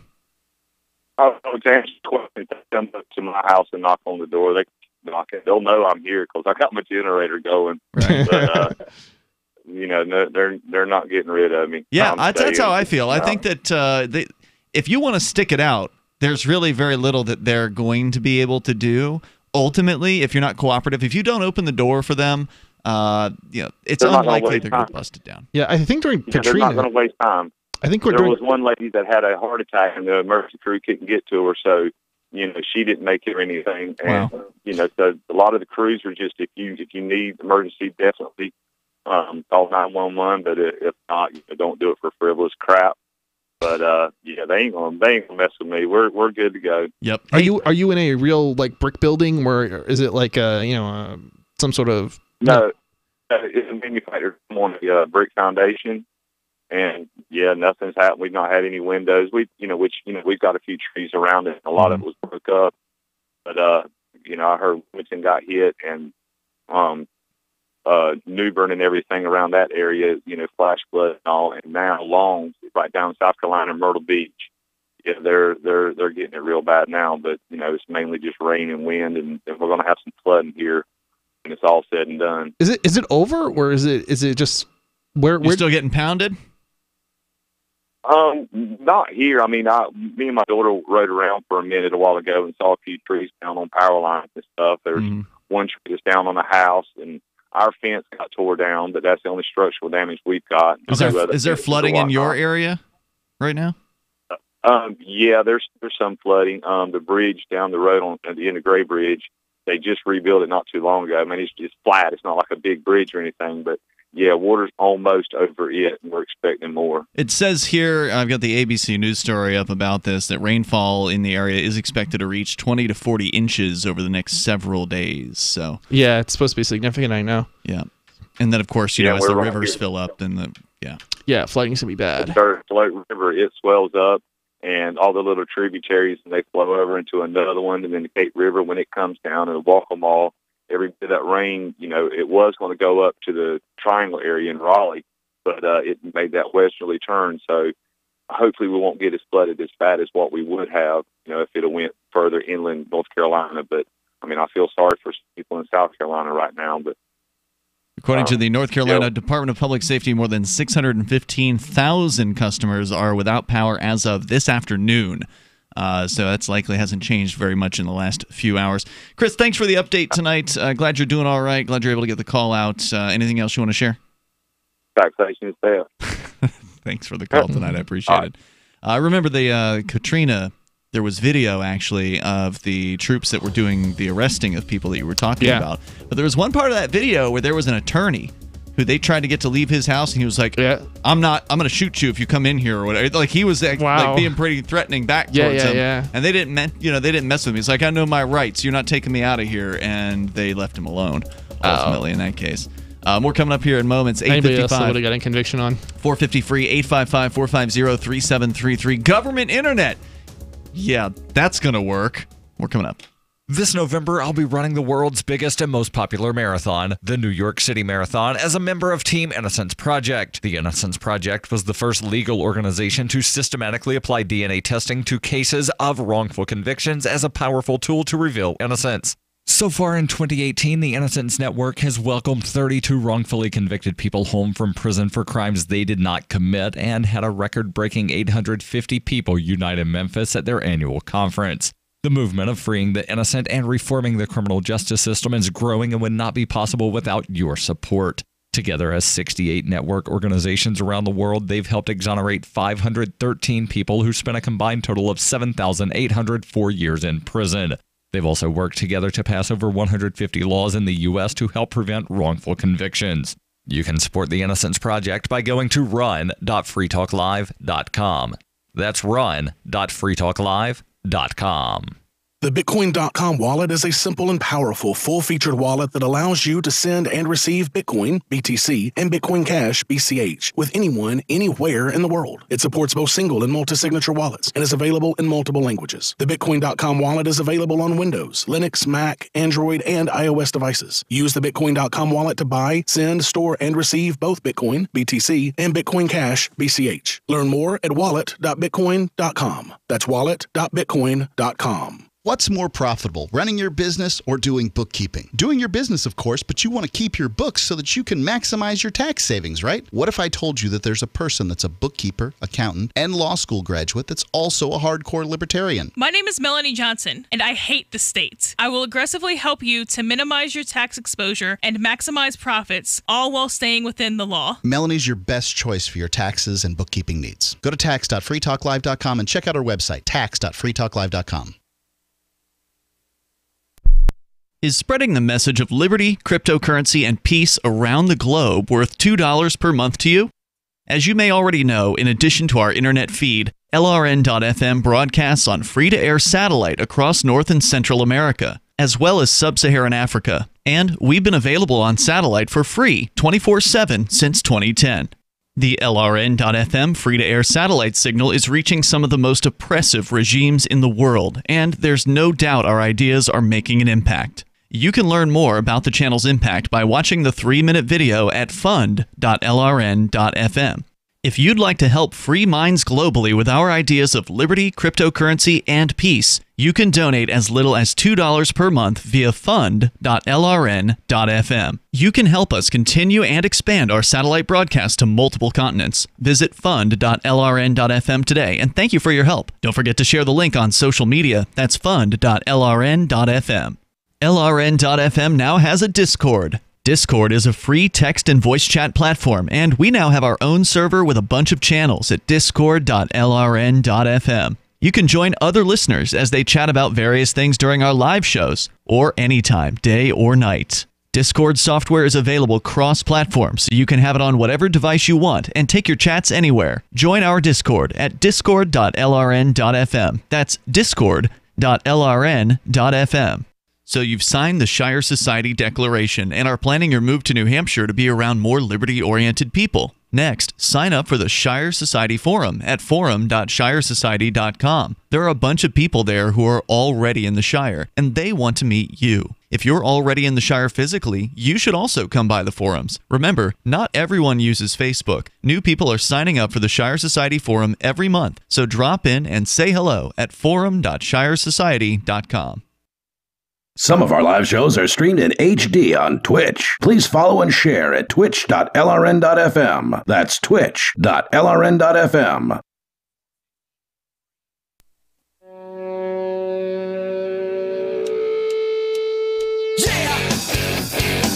This is Free Talk Live, and you can take control of the airwaves here toll-free. Our number is 855-450-FREE. That's 855-450-3733. We've also got the Discord on-air call-in line rooms over at discord.lrn.fm, so feel free to call us there. And also, coming up very soon, in fact, about a month and a half maybe from now, is the Texas Bitcoin Conference. It's the fourth one. and we've had the pleasure of being at all 4 here on Free Talk Live. This will be October 27th and 28th, happening in Austin, Texas, as it always does. The Texas Bitcoin Conference is an excellent event for networking, innovation, and entertainment. This year, speakers include Paul Snow of Factom, Bruce Fenton of Ravencoin, Professor John M. Griffin, and more. You can go to texasbitcoinconference.com and get your tickets there right now. Free Talk Live, of course, again, broadcasting from the event as we've made a tradition of. It's a great event. TexasBitcoinConference.com, October 27th and 28th in Austin. We'll look forward to it. And this time the hotel is going to be in the same place as the convention, so that's always nice. This last year you had to kind of travel in order to get to the convention. How's flying in? Every day. I mean, it's flying. Is it in a city where like you can fly in, or do you have to rent a car after you get there? Oh, it's in Austin. Okay. Yeah. So, that's not bad. You can Uber pretty quickly to wherever in Austin. Austin's not a big airport. Uber in Austin? They did, but they're back. Okay. Yeah. That was a few years ago. So we've got more here on internet restrictions, and that's where we started the show. But we actually just had a call from North Carolina and kind of just giving us a damage report. What is it like there after being hit by what was apparently a Category 4 hurricane down there? It's easy for us here in New Hampshire to kind of forget that hurricanes exist. We only hear tangentially about them. And Chris, you were just telling me during the break that when you were living in New Jersey, you pretty rarely got any kind of danger from hurricanes there. So it's easy for people outside of the South to not really pay attention to these things. But we do a nationally syndicated show, and that means we're heard in a lot of places. And I was just kind of reflecting back to, it must have been a year ago, maybe it was 2 years. But there was a hurricane, and I'm sorry, I don't remember the name of it, but some hurricane hit right around the same area. It trounced Myrtle Beach, and we're on in Myrtle Beach, but we're only on Saturday nights, and the hurricane happened to, the eye was making its landfall on Saturday night. So we literally were on the air in Myrtle Beach on WRNN, our longtime affiliate there in Myrtle Beach, while people were getting slammed by this hurricane. And the really interesting part of it was almost every other radio station in the marketplace was completely off the air. Whatever it was that happened. Maybe they were out of power, their backup power wasn't working, their generator failed. I don't know what it was, but for whatever reason, it was that devastating of a storm that radio stations were off the air. Normally, radio stations, they pride themselves in staying on during natural disasters. That's one of the sort of reasons radio still exists, right? Is like when something's happening locally. If there's an actual local radio station with real people working there, you can tune to it and you can find out what's happening. Seems so rare nowadays, though. It feels like that, right? I mean, I don't know. I know Keene has a real radio station, but yeah, we got a couple. Yeah, I mean, and so many places. So many places seem to have syndicated, and there's not anybody local to answer phones or anything like that. Right, and we are a syndicated show. Yeah, however, right. We were a live syndicated show at that particular time, and all of the other stations, almost all of them, according to the callers who called into the show, were off the air. And so many of those people were tuning into Free Talk Live because we were the only show doing live broadcast talk during that time. And even, live broadcast is pretty rare now, too, isn't it? Correct. Yeah, most music stations are pre-recorded, a lot of this stuff. Yeah, in the business, they call it voice tracking, where the music disc jockey will record earlier in the day or maybe even days in advance, but it's better if they do it the same day because then they can at least kind of pretend like they're there. They record things like the overnight shift or the night shift, and then everybody just goes home at the end of the day and there's nobody there. It's just on autopilot all night long. Now, in the case of natural disasters, sometimes they'll send somebody in just to make sure there's somebody there that would make sense. Who can do reports. But in this case, if the station's off the air, you ain't talking to anybody. Yeah. So we were talking to absolutely everybody who had a radio, which was everyone, because TVs were down, the TV stations were down, radio stations were down. We were the only ones on the air, and it was an amazing 3-hour show of Free Talk Live, just talking to people from the devastated, affected area being hit by a hurricane, just having people tell their stories of what they were experiencing, what was going on around them in their neighborhood. And it was just that was the topic, nonstop for 3 full hours. And it was one of those moments where I was proud to be on the radio. This is, you get into radio so you can reach people, right? And we do an internet show too. I mean, we're on the radio primarily, but we're also simulcast online. We're on Twitch right now at twitch.lrn.fm. We're on our audio streams over at freetalklive.com. And we've got some great dedicated listeners listening online. Of course, later on, people listen via the podcast. But there's nothing quite so immediate, even with all the technology around internet audio. Like, now it's easier than ever to get internet audio. You know, you can ask Alexa to tune in to Free Talk Live for you, or listen to the Liberty Radio Network. You can do that through the TuneIn app, I think, on Alexa. You can pull up a streaming device, a streaming program on your phone, and you can find us there, and you can pull. But there's still a few presses, that are involved in getting these things to your ears. You still have to buffer for a few seconds before you're actually going to get that live transmission into your brain. I'm just thinking like everybody and their mom has a podcast. It's kind of insane. Well, yeah, of course there's a bevy of choices out there, so there's that too. And a lot of them are not that good. No, that's true. But I'm just talking about the immediacy of radio. Whereas when radio, you turn it on and it's there, right? As long as there's batteries in the radio, if there's a hurricane going on, you turn it on and it's there. And we were the only ones that were there that night. Well, maybe not. No, we were there. Well, I mean, during a storm, if it takes out the radio stations, you may not be tuning into anything. We may not be, but usually there's some stations that are on during a storm. During a storm. In this case, we were the ones. And everybody who was like normally would have been listening to music radio was listening to us. And so we had people calling who were like, yeah, I've never heard your show before, but it's great. Thanks for, blah, blah, blah. And then they tell us about what was going on. So we're not going to be doing that tonight because the Myrtle Beach station only carries us on Saturday night. So sorry. I don't know who's on. If it's some, national show, a lot of the time stations air shows in delay broadcast, as they call them.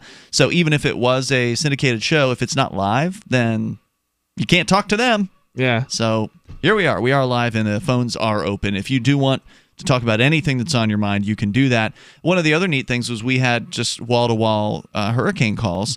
Nobody else, if they were trying to call in, they didn't get through because the phones were just slammed by, we didn't have Sarah waiting on the lines on that particular night. Probably a good thing. Yeah, it definitely was a good thing because that's what radio to me is all about. It's that immediacy, being able to reach large amounts of people, and I'm glad it's still there. As bad off as the radio industry is, as far as the shape that it's in, with a couple major corporations going through bankruptcy proceedings, all this consolidation, doing things like killing live radio and cutting staffs down to where there's nobody there at nights. That's hurt the business. It's hurt the industry. But, hey, we're still here. The toll-free number is 855-450-FREE, 855-450-3733. We've also got the Discord on-air call-in line rooms. Go to discord.lrn.fm. You can join us there. And we'll talk about government-run internet in Australia and what that looks like. It's laughable. Coming up. When you use public Wi-Fi, hackers and identity thieves can see anything you do online. Embarrassing photos, your web history, even your passwords.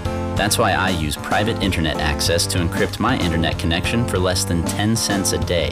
Sign up now at privateinternetaccess.com, and in just a few minutes, you'll be browsing anonymously and only sharing what you want to share. privateinternetaccess.com. It's time to protect your online privacy.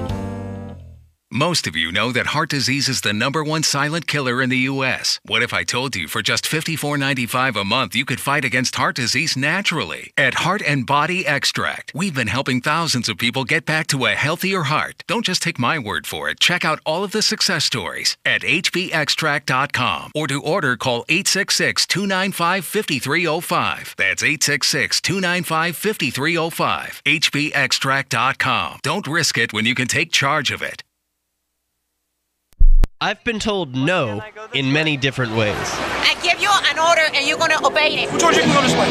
You can't do that and you have to leave here. You cannot bring signs into the rally. Walk with me. Well, I'm comfortable here, actually. Whoa. Hey. Who do you think you are? Excuse me. There is no video and audio allowed in this office. No, I have work today. You ain't going to make it. Wait a minute. Hey! Oh my God! Unbelievable! Why are you running from me? Because you're scared me. What am I being detained for? You're being served. What is this? You're being served. What is this? You're Democrats have a funny way of telling people no. That's the sound of the men working on the chain. Derek J's Victimless Crime Spree. Watch it for free and order the Director's Cut DVD at victimlesscrimespree.com.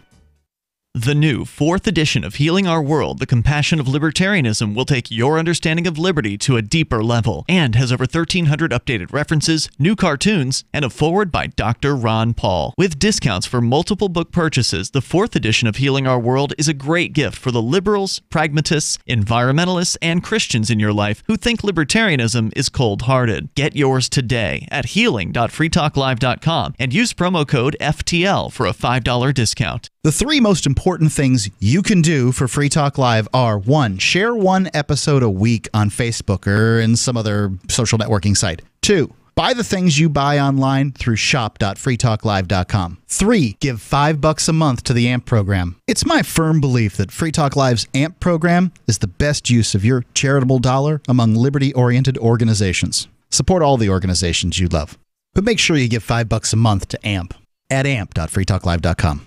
On Free Talk Live, we're bringing people to the ideas of liberty every day. From wrestling superstars like Glenn Jacobs. You guys really are having an impact, I believe. Like I said, a lot of where I am now is due to listening to Free Talk Live. You changed my mind on some very important issues years ago. To random people tuning in on the radio. I was kind of stuck in the left-right paradigm. I heard your show by chance on a Saturday night. From there, I went on, joined the Free State Project, and become an amplifier. So, I mean, that's really the reason why I amp is because I know that if it wasn't for you guys being on as many stations as you are, I never would have found the ideas of liberty. Your amp will directly change more lives by getting Free Talk Live in front of people looking for talk radio online and on the air. When you amp Free Talk Live, you get perks like access to the AMP-only Facebook group and AMP podcast. Visit amp.freetalklive.com. Love what we do? Please help support our international satellite channels at patreon.lrn.fm. That's patreon.lrn.fm.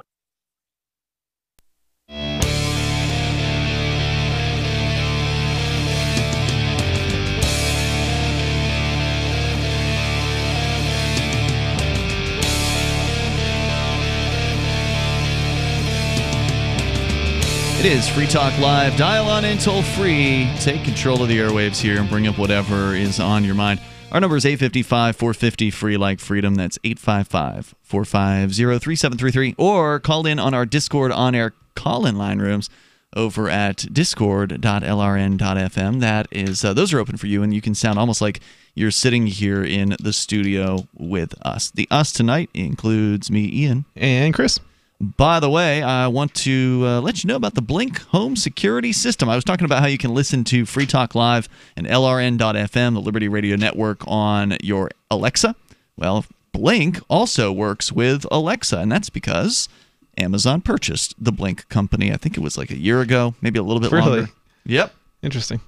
Blink's got motion-activated HD wireless cameras that set up super fast. You pop in the batteries, which, by the way, last up to 2 years, and you put the camera wherever you want to put it, and then you plug in the hub that is for the inside of your home. The cameras link into that hub wirelessly. You set it all up on your favorite wireless device, like your tablet or smartphone, and it is super easy. There's no contracts, no subscriptions, and you can get 3 Blink cameras for way less than the other guys. Plus, you save an extra 15% because you're a Free Talk Live listener. Just go to blinkprotect.com/FTL. That's blinkprotect.com/FTL, like Free Talk Live. And there you go. We've got it here at the studio. Mark's got it at his house. It's a great little system. blinkprotect.com/FTL. Now, of course, you have to have internet in order for a system like Blink to work. And in the case of Australia, there's a really interesting story here published within the last couple of weeks at CNET about Australia's internet. Headline: Why Australia's internet has turned into a literal car crash. The green box that represents everything wrong with Australia's long fumbling attempts to give its citizens the speedy internet access they're clamoring for. And then they have a photograph here of a green box. You've probably seen, maybe, I don't know if every power system uses these things, but you ever recall seeing those sort of green power boxes scattered about in neighborhoods and such? Like down in Florida, there's a company called FPL, Florida Power and Light, and they would have these green little stations, small little boxes. They, not much larger than the trunk of a car kind of size. And they'd have these in neighborhoods and along the roads or whatever. That's what I'm talking about here, like a metal green that's box. where the cable connection is made. So that's what this picture is of. It's the side of a road. There's fences. There's houses behind the fences. And then in front of the fence, there's one of these green boxes. On a sidewalk in northwestern Sydney suburb, there's a box, a pale green box. It stands 4 feet tall. Inside the box, the internet. Known as a street cabinet or a node, this box contains the equipment needed to deliver internet access to hundreds of homes and businesses in the area. On March 7th, an out-of-control Suzuki Swift slammed into the node, squashing it beneath the chassis. The 18-year-old driver walked away uninjured, but the car ripped the box's cement foundation from the sidewalk. The incident disabled internet access to 280 residents for approximately 48 hours. Thanks. Just 2 weeks later, on March 22nd, 2 weeks later, another car skidded off the road and took out the same node. Wow. This time, the box separated from its cement base, cables stretching to their limit. Local internet services were again crippled for 48 hours. This humble box in Kellyville, Sydney, may be the unluckiest node in the world, but its misfortune reaches far beyond this tranquil suburb. This is Australia's internet problem in a green box-shaped nutshell.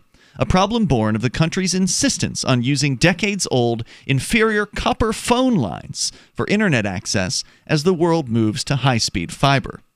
Kellyville's node represents how the government turned a blind eye to the future of internet service in Australia, home to over 20 million internet users, favoring outdated technology considered cheaper and faster to upgrade. Does that mean they don't have cable?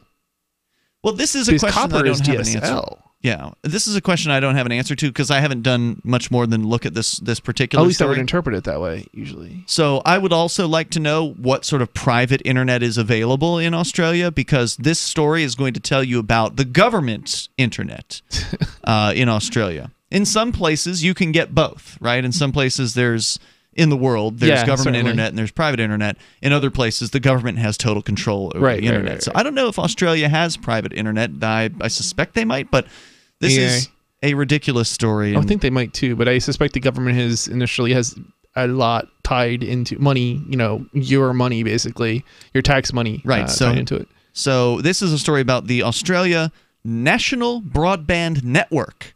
Because we hear about these all the time, not national level, but we hear about cities wanting to create their own broadband networks. Oh, yeah. And selling that to or giving it away to some of their populace. This is a nationwide project of a government sort. And we all know how government projects tend to work out, right? Yeah. They tend to be slow. They tend to be delayed, meaning they never meet their deadlines. They never meet their cost estimates. They always go way above what their original cost estimates were. So guess what we're going to find out about Australia's internet? Australians complain about their internet access a lot, and for good reason. I don't know if I'm pronouncing this right. Akamai? A-K-A-M-A-I? They've been around. They're an internet company. They're a CDN. I thought they were a content delivery network. Yeah. Well, they also have a State of the Internet report that ranks Australia 50th in the world for internet connection speed, with an average of 11.1 megabits per second. In contrast to the United States, by the way, the U.S. ain't that great. We're only at number 10 with an average of 18.7 megabits per second. Oh, it's gone up then. And this is pretty recent, I guess. Yeah, it must be. And multiple carriers have offered high-speed fiber to the premises in the United States, like Verizon, Google, and Light Tower. Those companies, you've even got fiber at your house. I do. Chris. Those companies encountered problems of their own. Deploying fiber is expensive, and it doesn't generate the kind of short-term financial reward those businesses are after.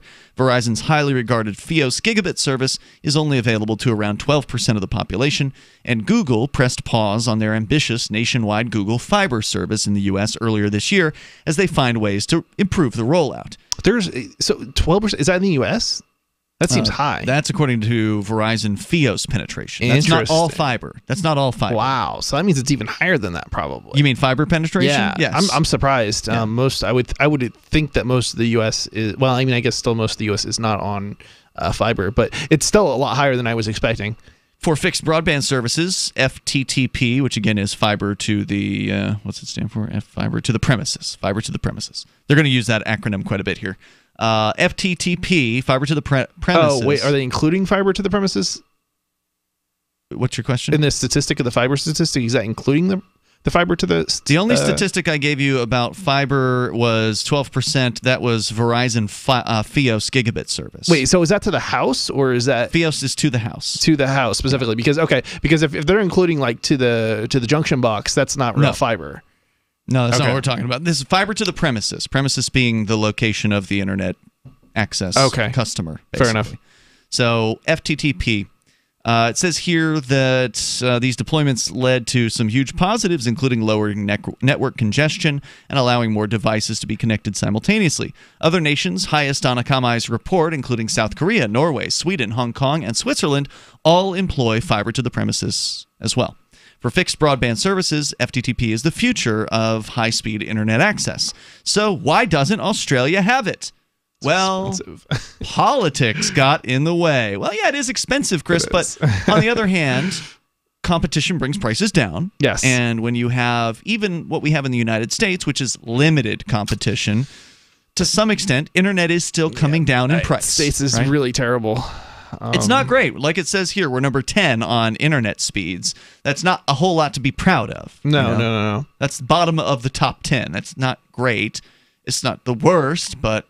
it does cost money to roll these things out. Obviously, if you live out in the middle of nowhere, you can't get fiber. It's just you couldn't afford to run a line out to the middle of nowhere. So if you're in a city, you're more likely to be closer to maybe an existing fiber install, that kind of thing. So how did politics get in the way? Well, we're going to go back and we're going to look at a little bit of brief history of Australia's government making all kinds of promises to people about faster internet. And then guess what? They don't deliver. 855-450-FREE. That's 855-450-3733. We can take your calls about whatever's on your mind here on the radio. This is Free Talk Live. Do you operate a retail business and are looking for a solution for point-of-sale cryptocurrency acceptance? It's never been easier thanks to AnyPay.global. There's no paperwork or approval process to open an account. If you already have a tablet, you're almost done. Just sign up at AnyPay.global, drop your personal crypto wallet addresses on the setup page, and then load the app. That's it. You're accepting cryptocurrency like Bitcoin and Dash at your store. Get started now at AnyPay.global. AnyPay.global. Zencash has changed their name to Horizon to better represent their transition from a cryptocurrency to a pioneering platform that protects consumer data. They're working towards the day when anyone will be able to build privacy-based applications on the Horizon platform and generate income from them. This will allow Horizon to bring thousands of real-life services to the community. Services that provide freedom, utility, and privacy. Learn more at Horizon.global and join the Horizon community. HORIZEN.global. Bacon lovers, we ship free. Try our amazing bacon. No refrigeration required. Proprietary value-added packaging provides 10-year shelf life and protects the leanest, thickest, center-cut, fully cooked bacon in America today. Ready to eat right from the pouch or warm and serve. Savory and delicious. Wholesale price for your everyday use. Order today at ReadyToEatBacon.com. ReadyToEatBacon.com.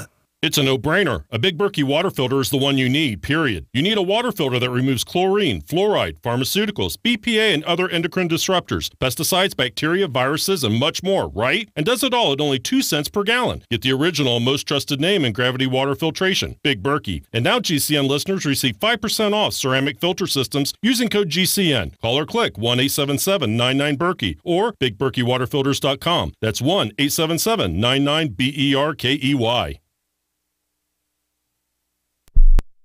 The Free State Project has reached its goal of 20,000 liberty lovers who've pledged to move to New Hampshire and get active to achieve liberty in our lifetime.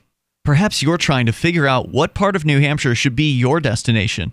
If so, consider Keene. You'll find more than 150 reasons to move to Keene at move.freekeene.com. Keene is famous for its historic, publicity-generating activism, as well as being the liberty media capital of the world. It's home to freekeene.com, New Hampshire's destination for liberty activism, news, and opinion. For years, we've been compiling over 150 reasons to move to Keene at move.freekeene.com, where you'll learn about some of what's happening here and what makes Keene a great place to live. If you love liberty, you'll probably enjoy anywhere you end up in the Shire. But do your due diligence first. Please visit move.freekeene.com for the full list of over 150 reasons to move to Keene. That's move.freekeene.com.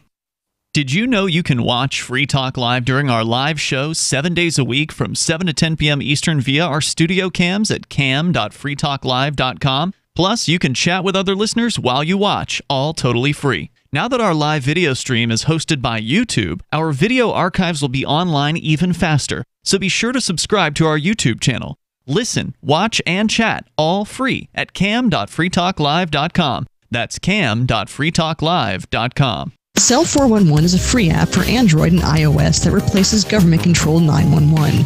Cell 411 allows you to preset a group of friends or private organizations to show up at any emergency. Cell 411 is a nightmare for the state because it proves their so-called services aren't needed. Cell 411 has had thousands of installs, and of course it's covered by the BIPCOT no government license. Cell 411 because your friends won't shoot you when you're in trouble. Without the government, who would build the emergency services? You and Cell 411. Get it today at getcell411.com.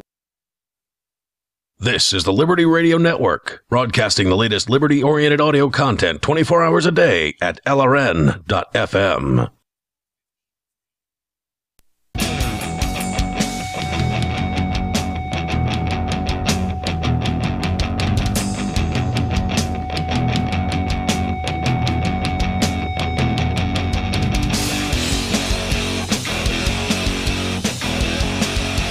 This is Free Talk Live. You dial toll free. Bring up what you want.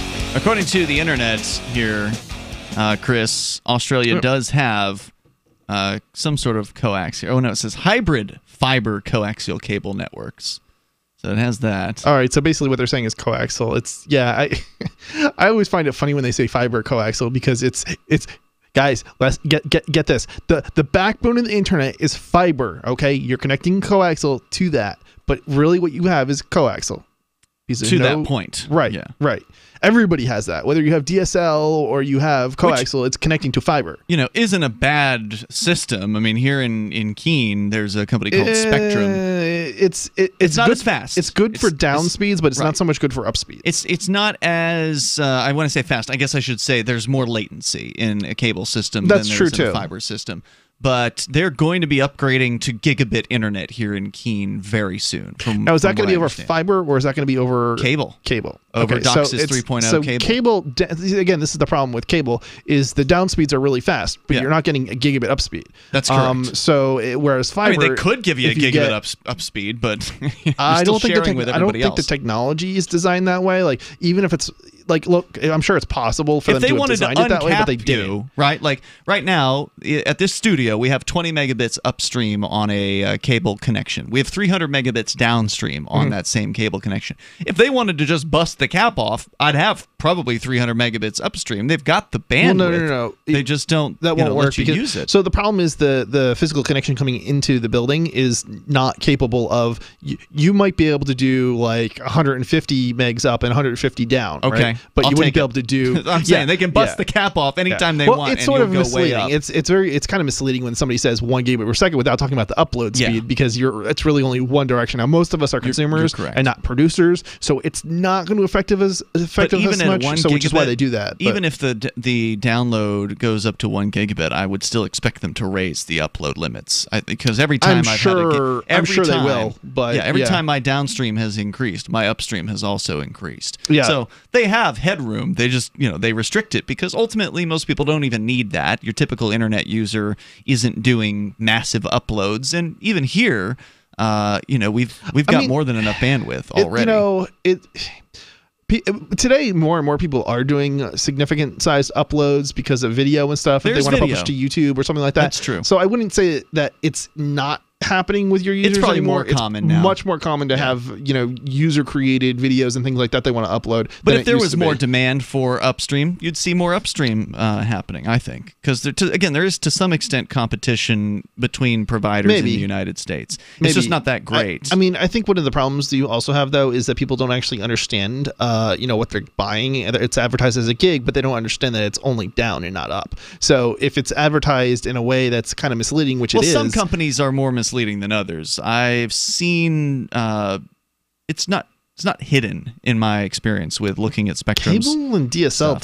tends to I don't know. I mean, my experience has been they tend to advertise down and never up. No, that's true. Or rarely but up, or it's in fine print. I haven't noticed that. I've seen places where they don't even advertise up anywhere, and you have to call. You have to call them and ask. And, I've seen the whole range. Yeah, I've definitely seen the whole range. So yeah. So in Australia, according to the Wikipedia article, the most common form of residential broadband is, as you predicted, ADSL, which uses existing copper telephone lines.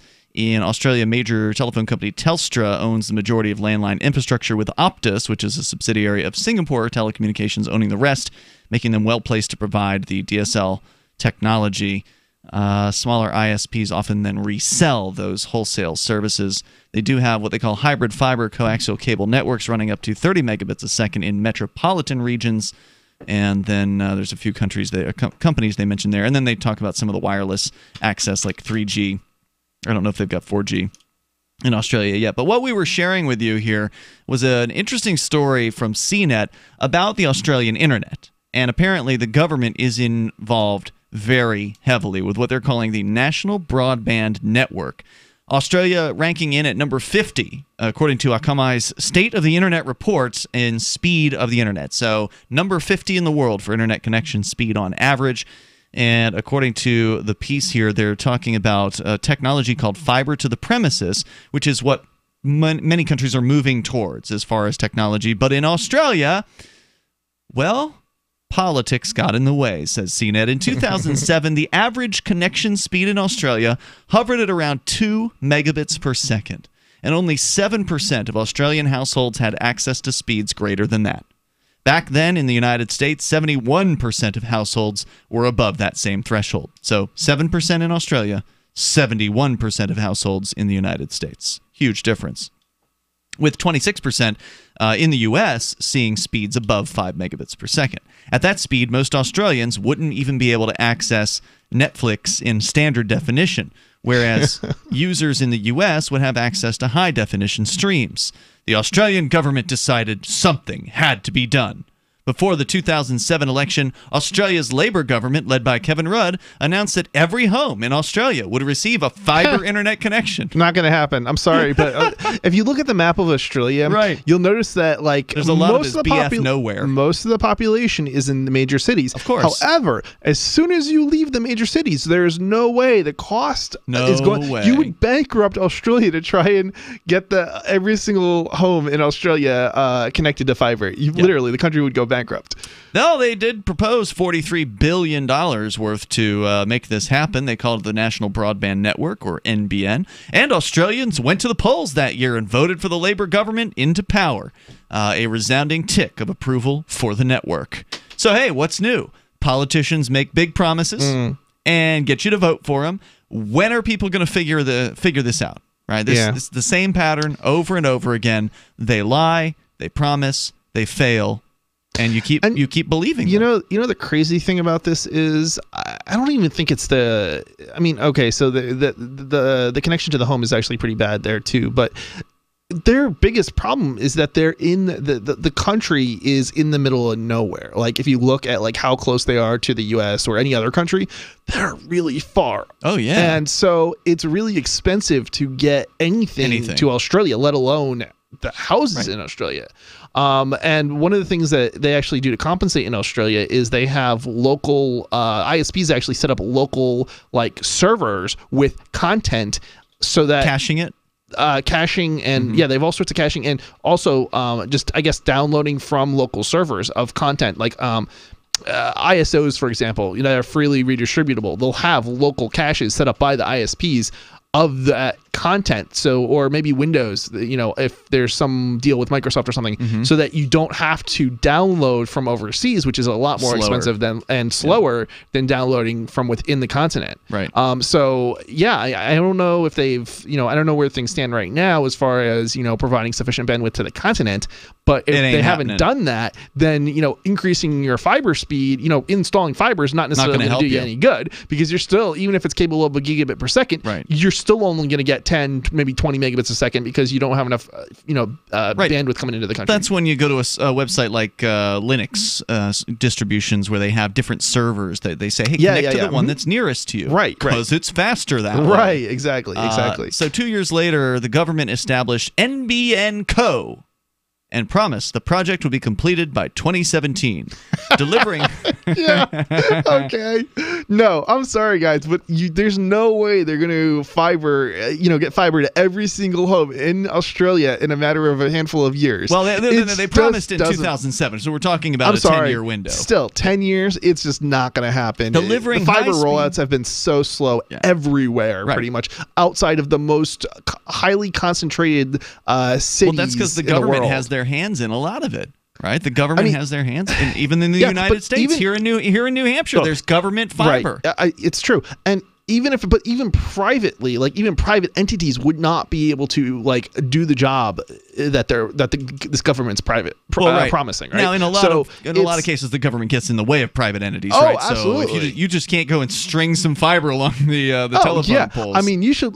That's one of the problems holding back Keene, I believe, is the cost of actually running the lines, because each of the poles is basically, there's a tax on it. So in order to run the line, there's fiber in Keene, but nobody can afford it, because in order for they wanted 17 grand for me to run fiber from 2 streets away. You're closer to the junction box to have the fiber run than I was, and the reason mine was so cheap, which is only 3 grand, was because the basically they're already licensing the poles, so they could just the line's already run, so they can run another line to the junction box, and the system's also kind of crazy because there's not close junction boxes to the homes.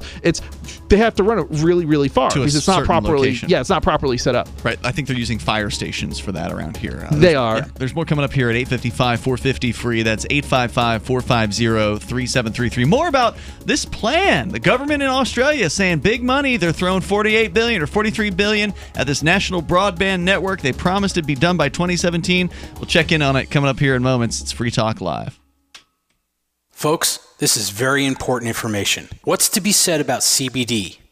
AncientLifeOil.com. Our CBD is made from hemp and has 0.003 THC, which means this wonderful product won't get you high, no matter what amount you take. What does CBD do for the body?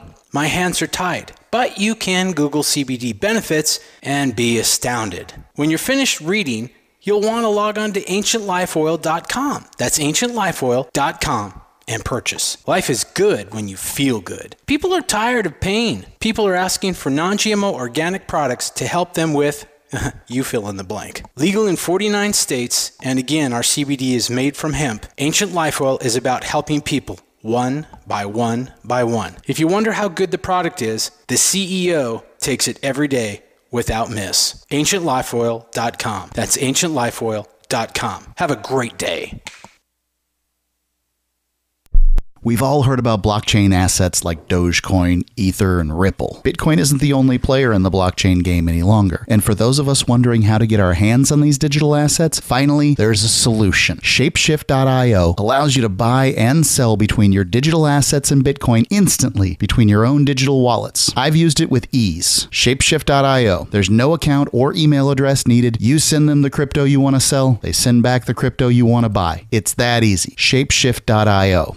Did you know we've taken our LRN.FM telephone listen line to a new level with the LRN.FM audio on demand line? Now you can call 712-770-8447 anytime and listen to LRN.FM's live feed. And you can listen to a bunch of our original shows on demand. Long distance fees may apply. Just dial 712-770-8447 and choose from the menu. 712-770-8447. You're listening to the live edition of Free Talk Live. Hour number 3 is next after the news here on the Liberty Radio Network at LRN.FM. From Keene in the Shire, the Liberty Media capital of the world, this is Daryl W. Perry, host of FPP Radio News for Friday, September 14th, 2018. Silver is trading at $14.20 per ounce. Gold is valued at $1,203 per ounce. Zen is trading at $16, and the average price of Bitcoin is $6,460.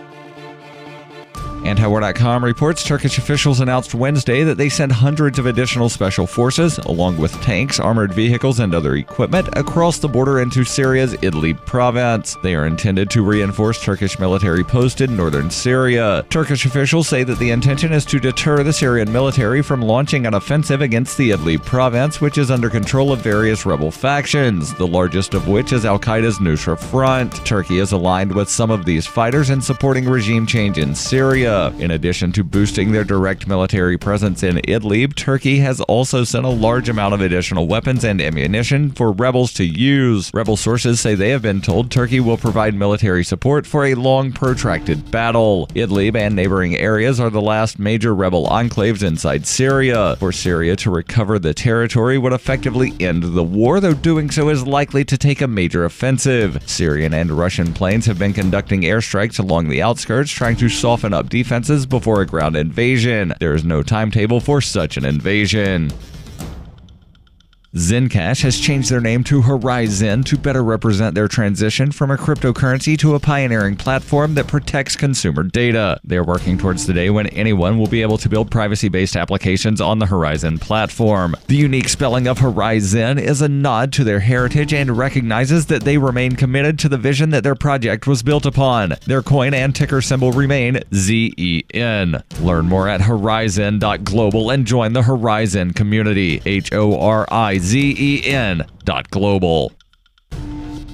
UPI reports lawmakers in the U.S. House and Senate say they agreed Thursday on a bipartisan fiscal package that seeks to avert President Donald Trump's promise to shut down the government in an effort to get funding for his proposed border wall. The spending bills would fund some two-thirds of the government, including the Pentagon and the Health and Human Services Department. The package also includes a stopgap spending measure to ensure the government stays open through December 7th. Details of the package have not been revealed. Representative Rodney Frelinghuysen, chairman of the House Committee on Appropriations, said the bipartisan package, should Trump sign it, would avoid a battle over a potential shutdown until after the midterm elections. Trump has threatened to force a government shutdown on October 1st if a spending bill does not include the billions of dollars he would need to build his border wall. Politico reported that lawmakers hope the fiscal packages agreed upon Thursday will make it politically impossible for Trump to do so. Representative Rosa DeLauro said the president will have to sign it into law or shut down the government. House and Senate aides told CNN that the White House said Trump plans to sign the package. You can support FPP Radio by joining the Fans program. Fans are friends, allies, and numerous supporters. Fans help FPP afford to produce more original content. You can join the Fans program for as little as $1 per month through Patreon and get perks like ad-free versions of FPP Radio News and Peace, Love, Liberty Radio. To learn more or to join the Fans program, visit fans.fppradio.com. That's fans.fppradio.com.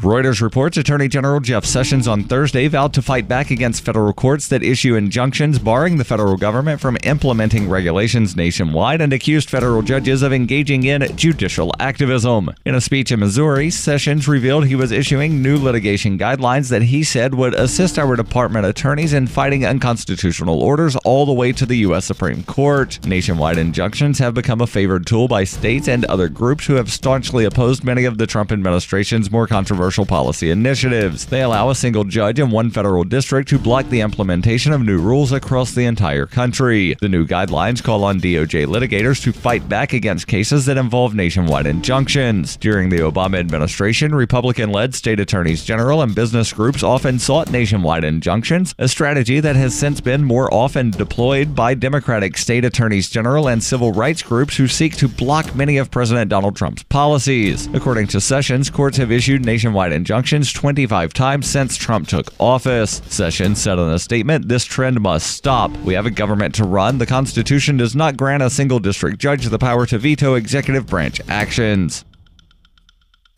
This has been FPP Radio News. Online at fppradio.com. The producers of Sesame Street have responded to the controversy over the recent New Yorker cover that showed Bert and Ernie as a gay couple celebrating the repeal of DOMA. Sesame Workshop released a statement today saying, quote, "We have never viewed Bert and Ernie as a gay couple, but as two friends who will do absolutely anything to get their rocks off. These pansexual perverts cannot be categorized in your narrow gay, straight, or bisexual paradigm. They're into some pretty sick shit." On their website, PBS released a long list of the duo's strange sexual fetishes, which range from shoving ice into their anuses so that they can shit cold water into women's mouths, to castrating stray dogs and then masturbating onto the animals' bleeding wounds. Although they're flattered that fans have turned the characters into gay icons, the producers explained that calling them gay would be inaccurate. Quote, "They will literally f*** anything that moves." The producers also added that Oscar the Grouch is neither male nor female, and that its trash can is designed to hide a lower body that is just a Lovecraftian monstrosity of hundreds of interlocking penises and vaginas. This is the Onion News Network.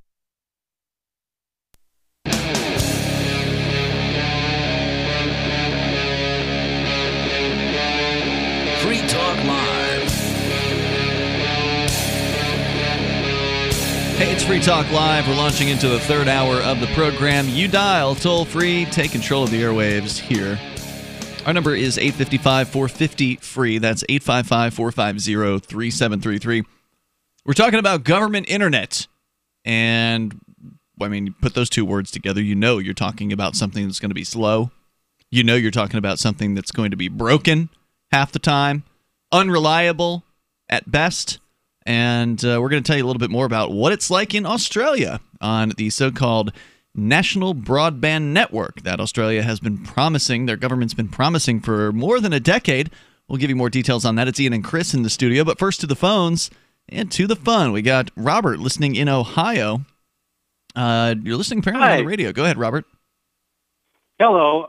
You guys were talking about cable modems and the difference between, fiber and cable. Yeah. And the upstream about them. Now, the one thing about DOCSIS 3, which is the standard that the cable modems use, all of the data is actually below everything else. The maximum that you can get in terms of downstream is about a gigabit with DOCSIS 3, but upstream is 64 megabits. That's the maximum, and that's really? shared amongst every other person on the node, yeah. Oh, wow, that's really slow. Really? That is so low.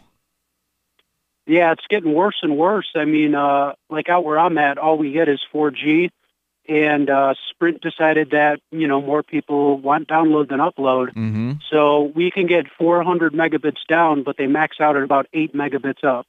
So it's just getting worse and worse with upstream. My God. Well, I know I've heard that the wireless providers are talking about rolling out 5G now, and that supposedly they're going to be providing wireless home access level internet connections. So instead of just marketing wireless, coverage for your cell phone, they would actually have routers for your home. So they would enter essentially into the... That's going to get capped big time, and then they're also going to have really slow up speeds. I guarantee it. It's there's no question about it. You're probably right, but I can tell you, I've sat in a New York City airport on a T-Mobile connection because I've got the Google Fi phone where I can hop between different connections, 3 different companies.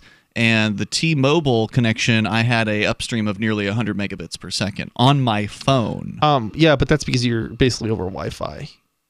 No. Yeah, and it depends on the Wi-Fi implementation. Well, no, it's on the cell phone, but phone or Wi-Fi, the standard. It's hopping between a Wi-Fi access point in order to get those 100 megabit per second up speeds.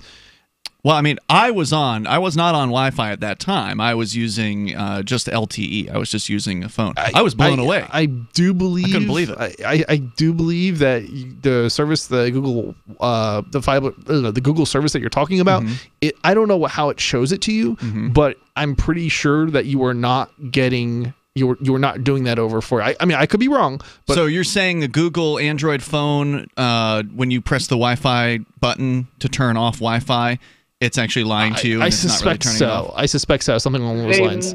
Because I don't. They might be using something called a macro cell, which is basically using unlicensed spectrum.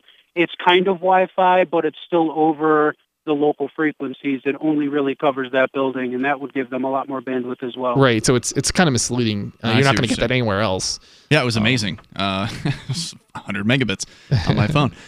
Robert, thanks for the tech info here tonight on the limits of You're the very welcome. DOCSIS 3.0 system. I appreciate hearing from you because we've been talking about these government internet access points in Australia. They're talking about rolling out the NBN, the National Broadband Network. They promised it in 2007. It was what was called the Labour government at the time. Said it would cost $43 billion, and they're going to give fiber internet to every single home in Australia, which, as you pointed out, is impossible. It's not happening. I think even if you go into the details of like what they were planning, they weren't actually planning to do that. They admitted that they were basically going to. That's I guess what the idea was for the cities, but for the rural areas, it was never going to be that. Well, it doesn't cost a politician anything to make a false promise. I mean, to make a promise that is unbelievable. He probably had no idea of what the limits of this technology or what the costs would actually be. I'm not saying that they won't get 98.9% of people in Australia on, because most of the population is. They won't, because it's the government. Let me rephrase this. I believe that they could. If they weren't the government, because maybe. the population is focused in the cities. If it wasn't, if it was more like the United States, then I would be like, yeah, that's not happening. So they promised, but obviously the government also creates problems. So it's they suck. The rollouts just they're not happening like this. So 2 years after it was announced, they then promised it would be done by 2017, delivering this fiber to the premises technology to 93% of homes and businesses nationwide. So they changed it to 93 right out the gate, basically. But that rollout experienced delays and mismanagement that soured the Australian public's perception of the project. In response, the opposition party in Australia, led by someone named Tony Abbott, countered with its own pledge, saying they could deliver a version of the network faster at a far cheaper cost. The compromise? Using copper phone cables already in place and taking the more advanced fiber to the premises off the table completely. In this plan, Australian houses would be connected to nodes. From those nodes, the existing copper network would connect to premises, a technology known as fiber to the node. Malcolm Turnbull, then working as the opposition's communications and arts minister, pledged the rollout would be completed by the end of 2016. And they elected him. His coalition won the 2013 election, ousting the Labour government and installing its own NBN plan. Now, before we go on with this ridiculous example of how government works, or in this case doesn't, let's point this out. When you've got two different political parties making promises about how great they can do the internet, that's not competition. Just to make sure we're clear, competition is something that happens in a marketplace that's relatively unrestricted, wherein people who don't have to ask permission, people who can just get investment money, that's not your money, it's not tax dollars, people get investment money, they put their money up, their investors' money up, and they take risks in order to bring a product to a marketplace or a service to a marketplace in order to beat the other guy.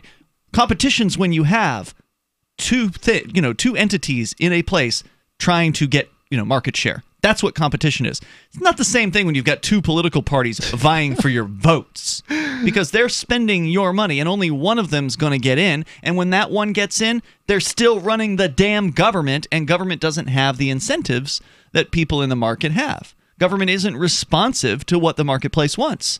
Government doesn't care what you want ultimately, and they don't care that you didn't get it in the amount of time that they promised you. You know why? Because you're going to pay them next year whether you like their service or not.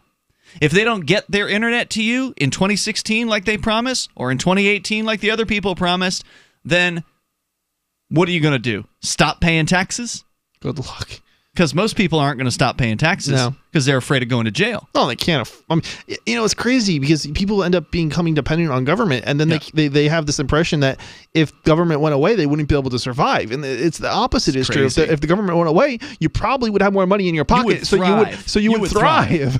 Because the government is so inefficient at everything that you end up losing money. So even though you're depending on, and the crazy thing is, they're actually a significant percentage of the population has actually become dependent on government in some places for basic babysitting, like something as simple as babysitters they can't afford because of how much the government is stealing from them in taxes, that they now have to rely on government babysitters. Government babysitters.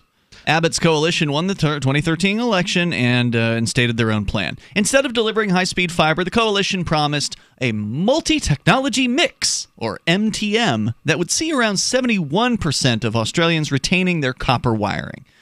The remaining 29% would use a mix of existing infrastructure, hybrid fiber coaxial connections, or fiber-to-the-premises technology. It was promised to be faster, cheaper, and delivered to Australians sooner. In 2018, this compromised version of the NBN, the National Broadband Network, is still not even close to complete. It's using existing infrastructure. Yes, they haven't even completed yeah. it. It's a sore point, a failure so tragic it has become a punchline. My internet is down again. Oh, you must be on the NBN. That was probably a terrible Australian accent. But tish, right? That's the joke, right? So there's more about this here. So remember, we told you about the nodes originally. If you're just tuning in here, these nodes that the government has set up to which the fiber is then connected, and then other, copper wires are run from. And we'll tell you what's going on with them coming up here in moments. We have some good news. The indictments against Ross Ulbricht in the District of Maryland were dismissed with prejudice, meaning they can never be refiled. This is especially good because those indictments contain the only charge ever made that Ross engaged in murder for hire. This was a serious allegation that Ross Ulbricht denies. It was never prosecuted or ruled on by a jury, but was trumpeted by the federal government and the media as if it were proven fact. The Maryland court held these indictments for almost 5 years, poisoning Ross's case and leaving him under a cloud of unproven allegations.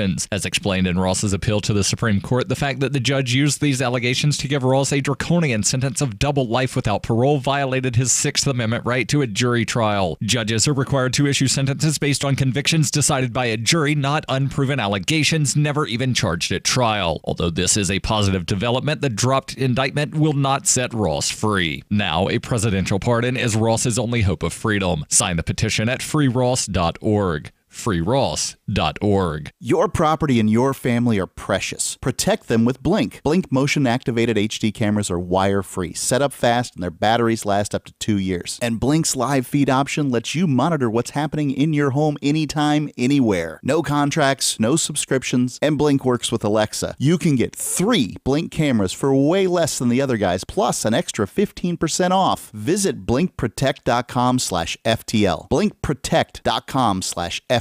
Blink is an Amazon company. Bitcoin.com wants you to know about SaveItPurse.com. Since launching in 2014, over 200,000 users have saved an average of 15% for a combined $4 million using Bitcoin, or BTC. And now you can use Bitcoin Cash, BCH, to fund your account. You can save between 5 to 33% on things you're going to buy anyway when you shop using SaveItPurse.com. Add items to your cart, fund your account, select your discount, and save. SaveItPurse.com. Save ATPurse.com. This is Michael Dean from the Freedom Fiends. I've run websites since 1996 and have used over a dozen web hosts in that time. AgristHosting.com is the only one that hasn't broken my heart. Agrist Hosting's uptime and service is stellar, and their DDoS mitigation is the best I've seen. That's important because if you tell the truth in this world, you'll ruffle feathers. And some people will try dirty tricks to silence your voice. No matter what the haters hit us with, Agrist Hosting keeps our websites online. If you have a mission-critical commercial presence or a world-changing activism site, you cannot tolerate any skullduggery. So go with agristhosting.com. Have a WordPress or blog site, but you're not satisfied with performance or uptime? Or just want raw hosting? Want to pay with Bitcoin? Agrist Hosting specializes in high-performance hosting with personalized service. Go to agristhosting.com and click on the button that says Get Hosted. That's agristhosting.com. If you want to know the latest about Free Talk Live before we go on the air, all you need to decide is how you want it delivered. It's your choice. Visit news.freetalklive.com. You can get emailed announcements and participate in contests via our email updates list. Plus, we have a Twitter account that you can follow and a Facebook page where you can become a fan. So visit news.freetalklive.com to get news about Free Talk Live as soon as it's announced and the way you want it delivered at news.freetalklive.com. That's news.freetalklive.com. When you hear the word lobbyist, you probably think about greedy corporations, but not all lobbyists are the same. Some are fighting for the freedoms you hold dear. Liberty Lobby LLC is doing just that in New Hampshire, working hard to represent you, not some special interest group. You can help by going to libertylobby.info, where your contribution will give us the tools we need to ensure that your voice is heard. Visit libertylobby.info today to find out more. You can sign up to receive the latest about the Liberty Radio Network via our email updates at updates.lrn.fm. That's updates.lrn.fm.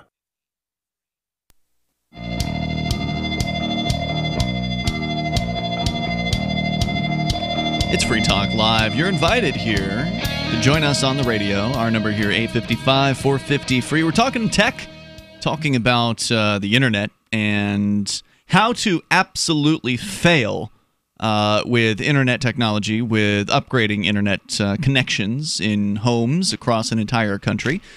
Here's how you fail. You put the government in charge of it, like is what happened in Australia. With you in the studio tonight, by the way, it's Ian.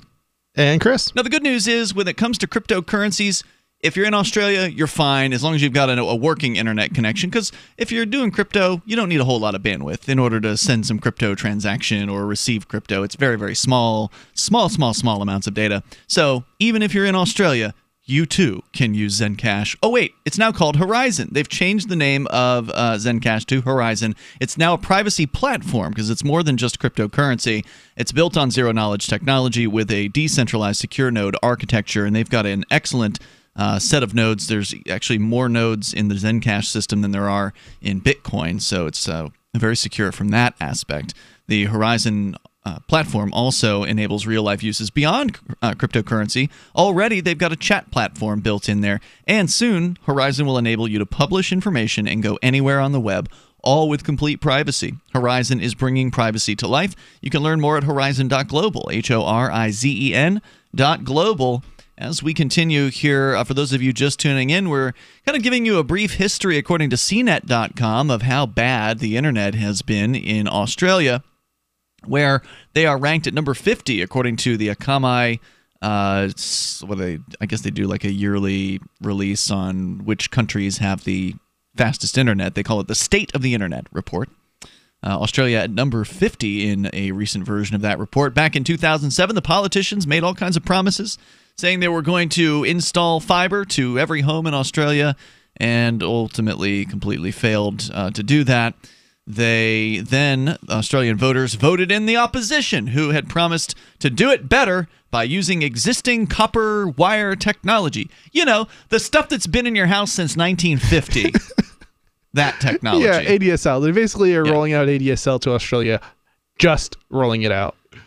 So, I mean, they've had ADSL, but now they're talking about, somehow making that better. So basically they'll probably get a little bit faster ADSL, so maybe you'll get up to 25 megabits a second as opposed to before you only got 3 megabits a second, something like that. Maybe, but and not even there yet. Not even to everybody, just to people who are close enough to the node. Very close to the phone company, basically. Right. If you're close to, if you're in a town, for example, and you're living inside the town, you might be able to get 25 megabits a second with the ADSL. I think if you're living on the outskirts of the town, you're probably gonna get less, like maybe 3 megabits typically a second. If you're within 3 miles of the telco, right? Then Yeah, you can something get along those lines. Yep. Speeds. Yep.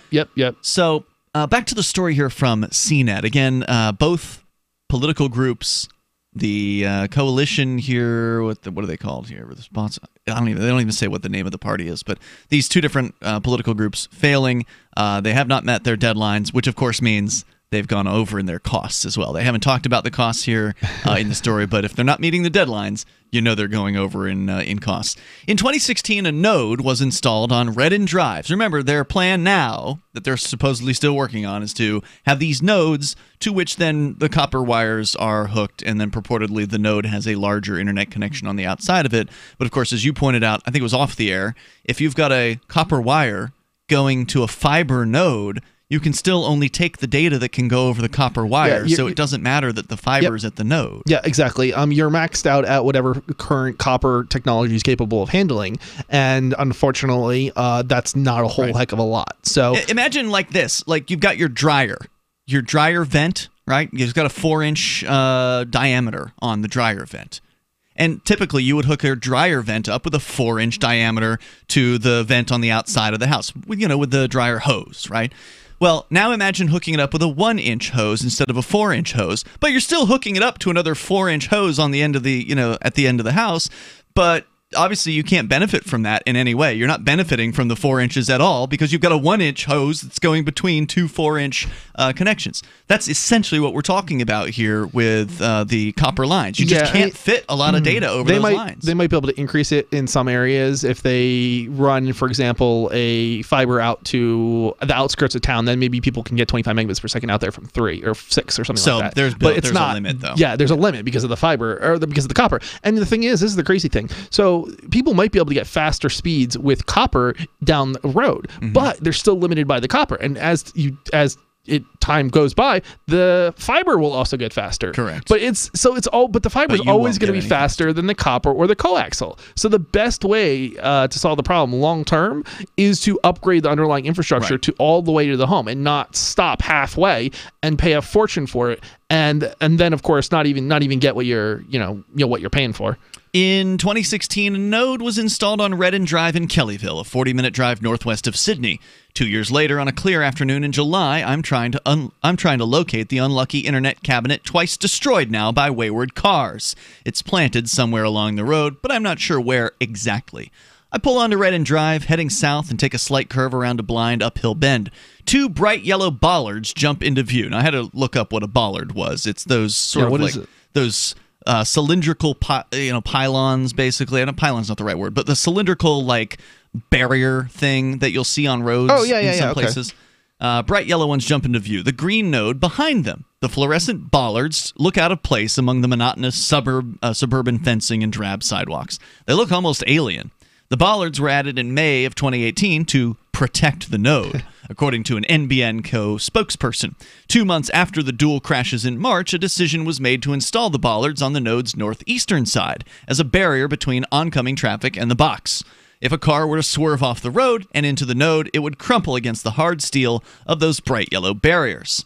Arthur, a senior Kellyville resident who declined to give his last name, believes the node was planted in the wrong place altogether. He describes the bend before the node as dangerous and explains that the road is cambered in the wrong way, increasing the likelihood drivers will take out the box. Another resident of Redden Drive who's lived on the road for 17 years said the streets become a thoroughfare for motorists trying to bypass the busy main roads in recent times. At speed, the node is a target. It sits near the edge of the curb. If not for the yellow bollards, its pale green exterior would blend into the background, making it hard to see, even on a clear day. When the 2 crashes occurred in March, it was overcast and had been raining, a perfect storm of conditions. The 2 accidents aren't the first time a car has come off-road at that exact same location. In 2013, a tree stood in the place where the node is currently planted. In December of that year, the tree was slammed into by an intoxicated driver, causing it to fall over. According to the local paper, the tree had been hit multiple times before being removed. So why put the node there? And it's not the only instance of a node being placed in a less than ideal location either. Remember, this is your government we're talking about. In Tasmania, a node was built on the banks of the Tamar River, making it prone to flooding. A similar situation was encountered in Bowral, where heavy rainfall saw a node partially engulfed by water. According to NBN Co. spokesbureaucrat, the position of a node is, quote, carefully determined following NBN Co.'s network design rules, unquote. That includes assessing access to the property, government considerations, and environmental conditions. Notably, the design rules also take into account safety considerations, such as the driver's line of sight and high traffic. We got a little bit more coming up here. I can share with you about the just disaster of Australia's government running the internet there, which of course you put the government in, or you put the internet in the hands of the government, and guess what? You also get censorship, which is also something they're doing in Australia. There's more coming up here in moments. This is Free Talk Live. Hunters, anglers, campers, and survivalists. Get back to nature. Expand your horizons with the highest quality, most versatile, unique slingshots and sling bows on the market at slingbow.com. Slingbow products are compact and models start from just $17.98. They're perfect for your bug out bag or storing in your vehicle. Give yourself and your loved ones the excitement and tradition of Slingbow, a new frontier in archery and truly modern twist on this primitive survival tool. Feel the thrill only at slingbow.com. It's a no-brainer. A Big Berkey water filter is the one you need, period. You need a water filter that removes chlorine, fluoride, pharmaceuticals, BPA, and other endocrine disruptors, pesticides, bacteria, viruses, and much more, right? And does it all at only 2 cents per gallon. Get the original and most trusted name in gravity water filtration, Big Berkey. And now GCN listeners receive 5% off ceramic filter systems using code GCN. Call or click 1-877-99-BERKEY or BigBerkeyWaterFilters.com. That's 1-877-99-BERKEY. We have some good news. The indictments against Ross Ulbricht in the District of Maryland were dismissed with prejudice, meaning they can never be refiled. This is especially good because those indictments contain the only charge ever made that Ross engaged in murder for hire. This was a serious allegation that Ross Ulbricht denies. It was never prosecuted or ruled on by a jury, but was trumpeted by the federal government and the media as if it were proven fact. The Maryland court held these indictments for almost 5 years, poisoning Ross's case and leaving him under a cloud of unproven allegations. As explained in Ross's appeal to the Supreme Court, the fact that the judge used these allegations to give Ross a draconian sentence of double life without parole violated his Sixth Amendment right to a jury trial. Judges are required to issue sentences based on convictions decided by a jury, not unproven allegations never even charged at trial. Although this is a positive development, the dropped indictment will not set Ross free. Now, a presidential pardon is Ross's only hope of freedom. Sign the petition at freeross.org. freeross.org. Are you a cryptocurrency advocate? The Crypto Tip is the ideal outreach tool to help new people discover cryptocurrency. It's a printable business card-sized tip that you can give to service providers, preferably in addition to a good cash tip. When the server scans the QR code, it'll bring up an explanation of cryptocurrency, how to install a wallet, and allow them to claim the tip. If they don't claim the crypto, you get your tip refunded to you after a time period you specify. Plus, if they do claim the tip, you get an email alert. Create as many tips as you want at cryptotip.org. That's cryptotip.org. Some of you asked, and now we've delivered. LRN.FM's live Keene, New Hampshire studio shows are now streamed in HD on Twitch. Visit our channel at twitch.lrn.fm and give it a follow. If you have Amazon Prime, you get one free subscription on Twitch. If you use it on our channel, Twitch will give LRN.FM a monthly piece of your Prime subscription cost. So please watch, follow, share, and subscribe to twitch.lrn.fm. That's twitch.lrn.fm. Is spreading the message of liberty, cryptocurrency, and peace around the globe worth $2 per month to you? As you may already know, in addition to our internet feed, LRN.FM broadcasts on free-to-air satellite across North and Central America, as well as Sub-Saharan Africa. And we've been available on satellite for free 24/7 since 2010.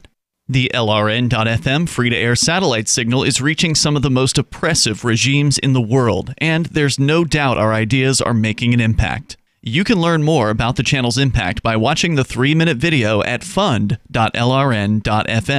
If you'd like to help free minds globally with our ideas of liberty, cryptocurrency, and peace, you can donate as little as $2 per month via fund.lrn.fm.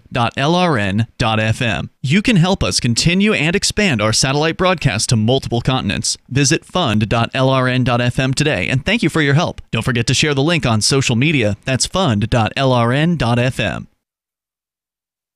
What's up next? Visit the Liberty Radio Network program guide to find out at shows.lrn.fm. That's shows.lrn.fm.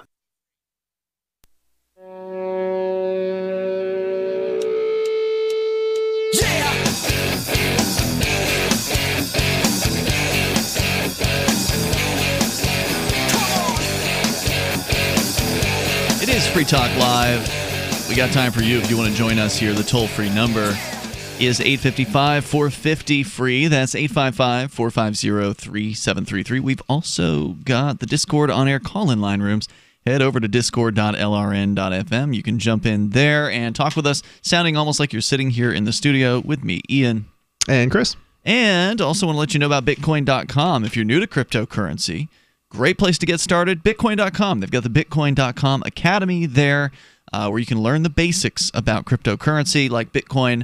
And you can even pick up your first Bitcoin BTC or Bitcoin Cash through Bitcoin.com. Also get the latest news headlines there at news.bitcoin.com, where they've always got fresh news every single day about Bitcoin and the cryptocurrency world. Once again, that's news.bitcoin.com. We are talking about the disaster of the NBN. What does that stand for? National Broadband Network, or at least in theory. a network that has been an absolute disaster so far.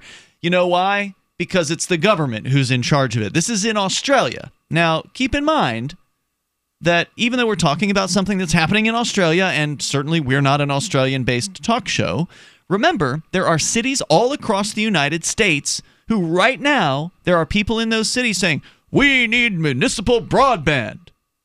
We must have the government running the broadband because these corporations are evil and Comcast bad and government good.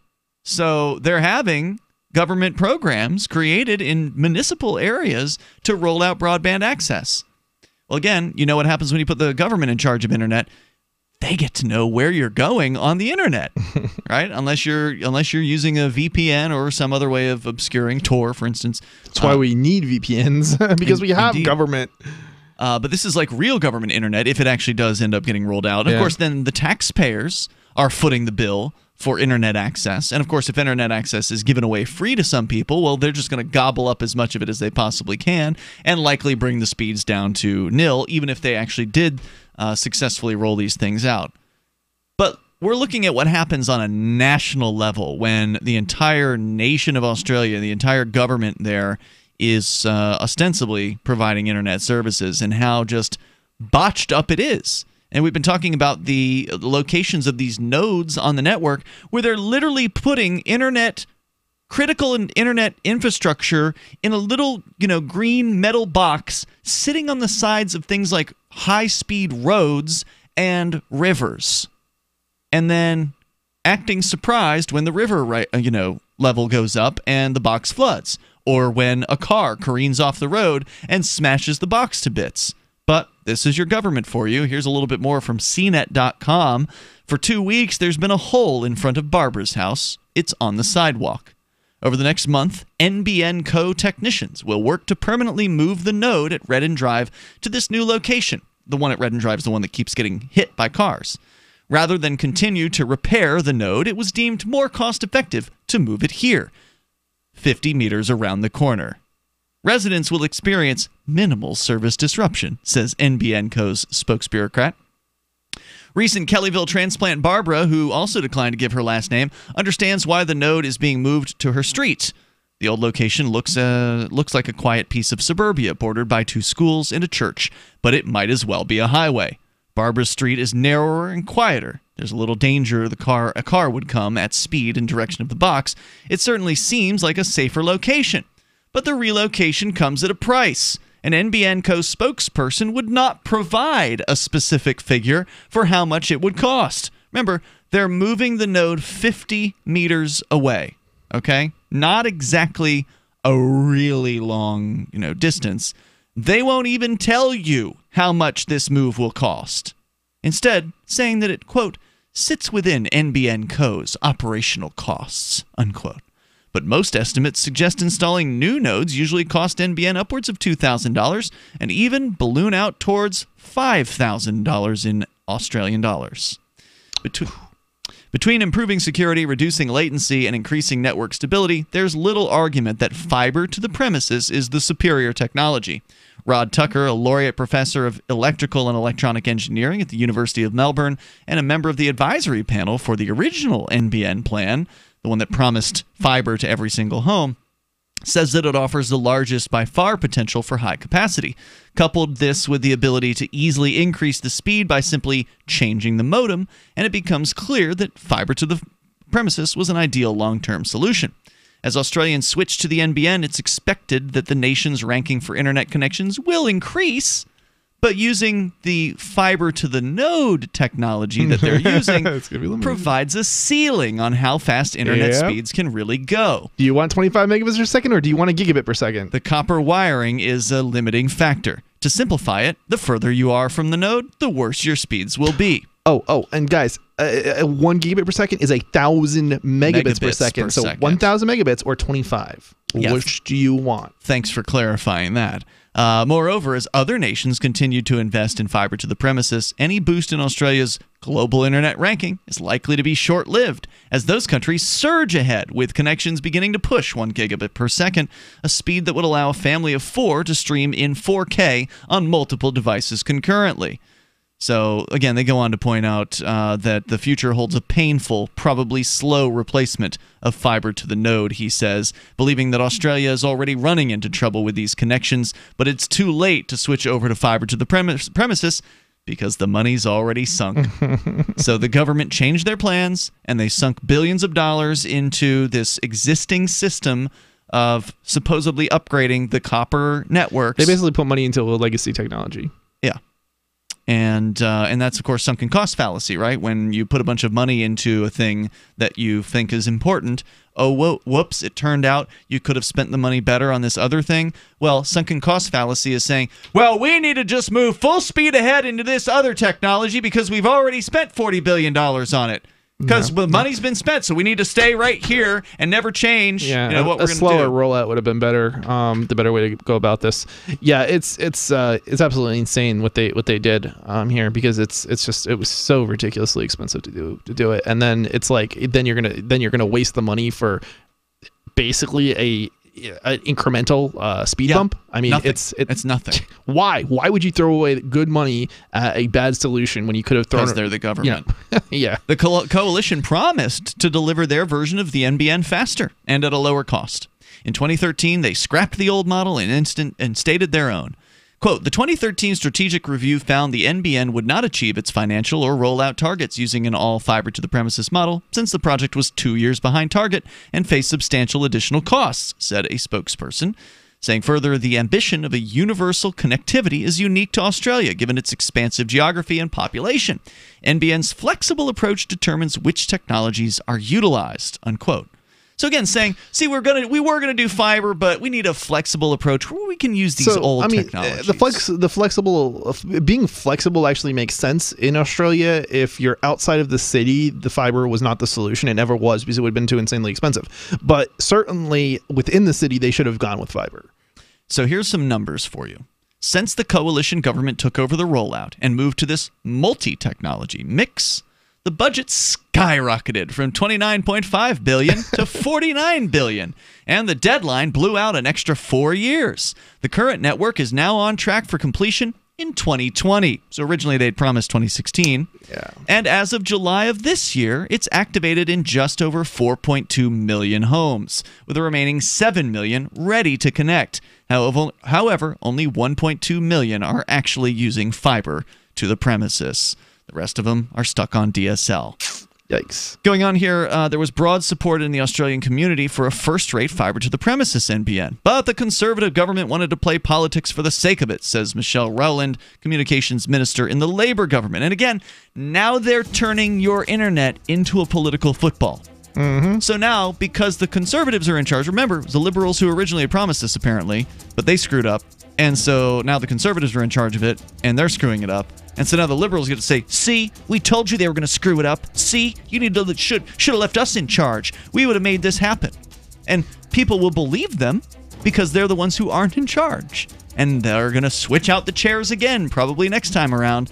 And, oh God, more coming up. The Bitcoin.com wallet is a simple and powerful full-featured wallet that allows you to send and receive Bitcoin, BTC, and Bitcoin Cash, BCH, with anyone, anywhere in the world. It supports both single and multi-signature wallets and is available in multiple languages. The Bitcoin.com wallet is available on Windows, Linux, Mac, Android, and iOS devices. Use the Bitcoin.com wallet to buy, send, store, and receive both Bitcoin, BTC, and Bitcoin Cash, BCH. Learn more at wallet.bitcoin.com. That's wallet.bitcoin.com. What's more profitable, running your business or doing bookkeeping? Doing your business, of course, but you want to keep your books so that you can maximize your tax savings, right? What if I told you that there's a person that's a bookkeeper, accountant, and law school graduate that's also a hardcore libertarian? My name is Melanie Johnson, and I hate the state. I will aggressively help you to minimize your tax exposure and maximize profits, all while staying within the law. Melanie's your best choice for your taxes and bookkeeping needs. Go to tax.freetalklive.com and check out our website, tax.freetalklive.com.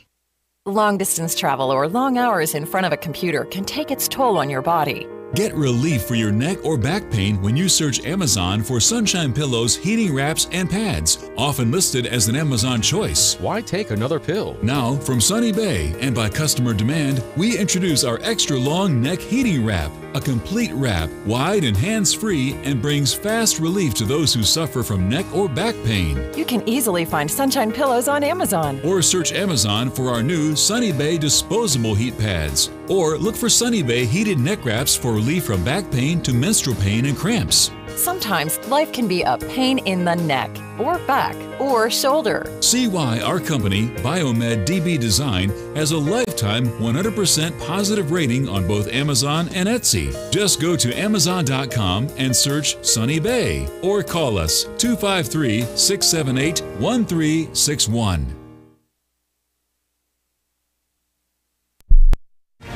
After months of struggling to find their footing, it looks like the GOP has finally found an effective spokesman. Since Republican leaders unveiled the reanimated corpse of Ronald Reagan at a fundraising event last week, the undead former president has quickly emerged as the new face of the Republican Party. Since Reagan was brought back from the grave by GOP leaders in a top-secret $2.2 million reanimation project, poll data shows Reagan with a higher favorability rating than all other high-profile Republicans combined. The voters know Reagan. They trust Reagan. When he moans at them, they're going to listen. And there's questions as to whether he still has capacity for thought, and he does eat people. But big picture, he's the best option they have right now. And appeared in a series of GOP ads promoting the Republican Party's traditional values. Congress and the president say they're trying to help fix our country's economy.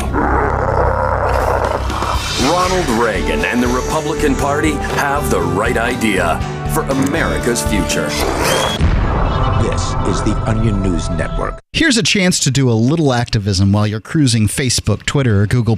Between the LOL cats, the recipes, the hot girls, and the inspirational sunrise memes, Free Talk Live's posts pass by your newsfeed. Like them, comment, it gives us more exposure. If you don't see our posts, click like at facebook.freetalklive.com and then hover over it to click Get Notifications. It's an easy way to spread the ideas of liberty a bit further. I know you're busy, but you can spare that tenth of a calorie it takes to click on something. facebook.freetalklive.com. Free speech is protected on the internet, right? Not always. Government agencies try to limit free speech and commerce on the net. Luckily, when they do, the Institute for Justice is there to defend your First Amendment right to free speech. IJ helped set the first federal precedent for internet free speech in 1999, and ever since has worked to prevent unconstitutional roadblocks in cyberspace. Visit our website today at ij.org. If you enjoy LRN.FM, please contribute to your favorite shows via their websites and become an amplifier at amp.lrn.fm. That's amp.lrn.fm.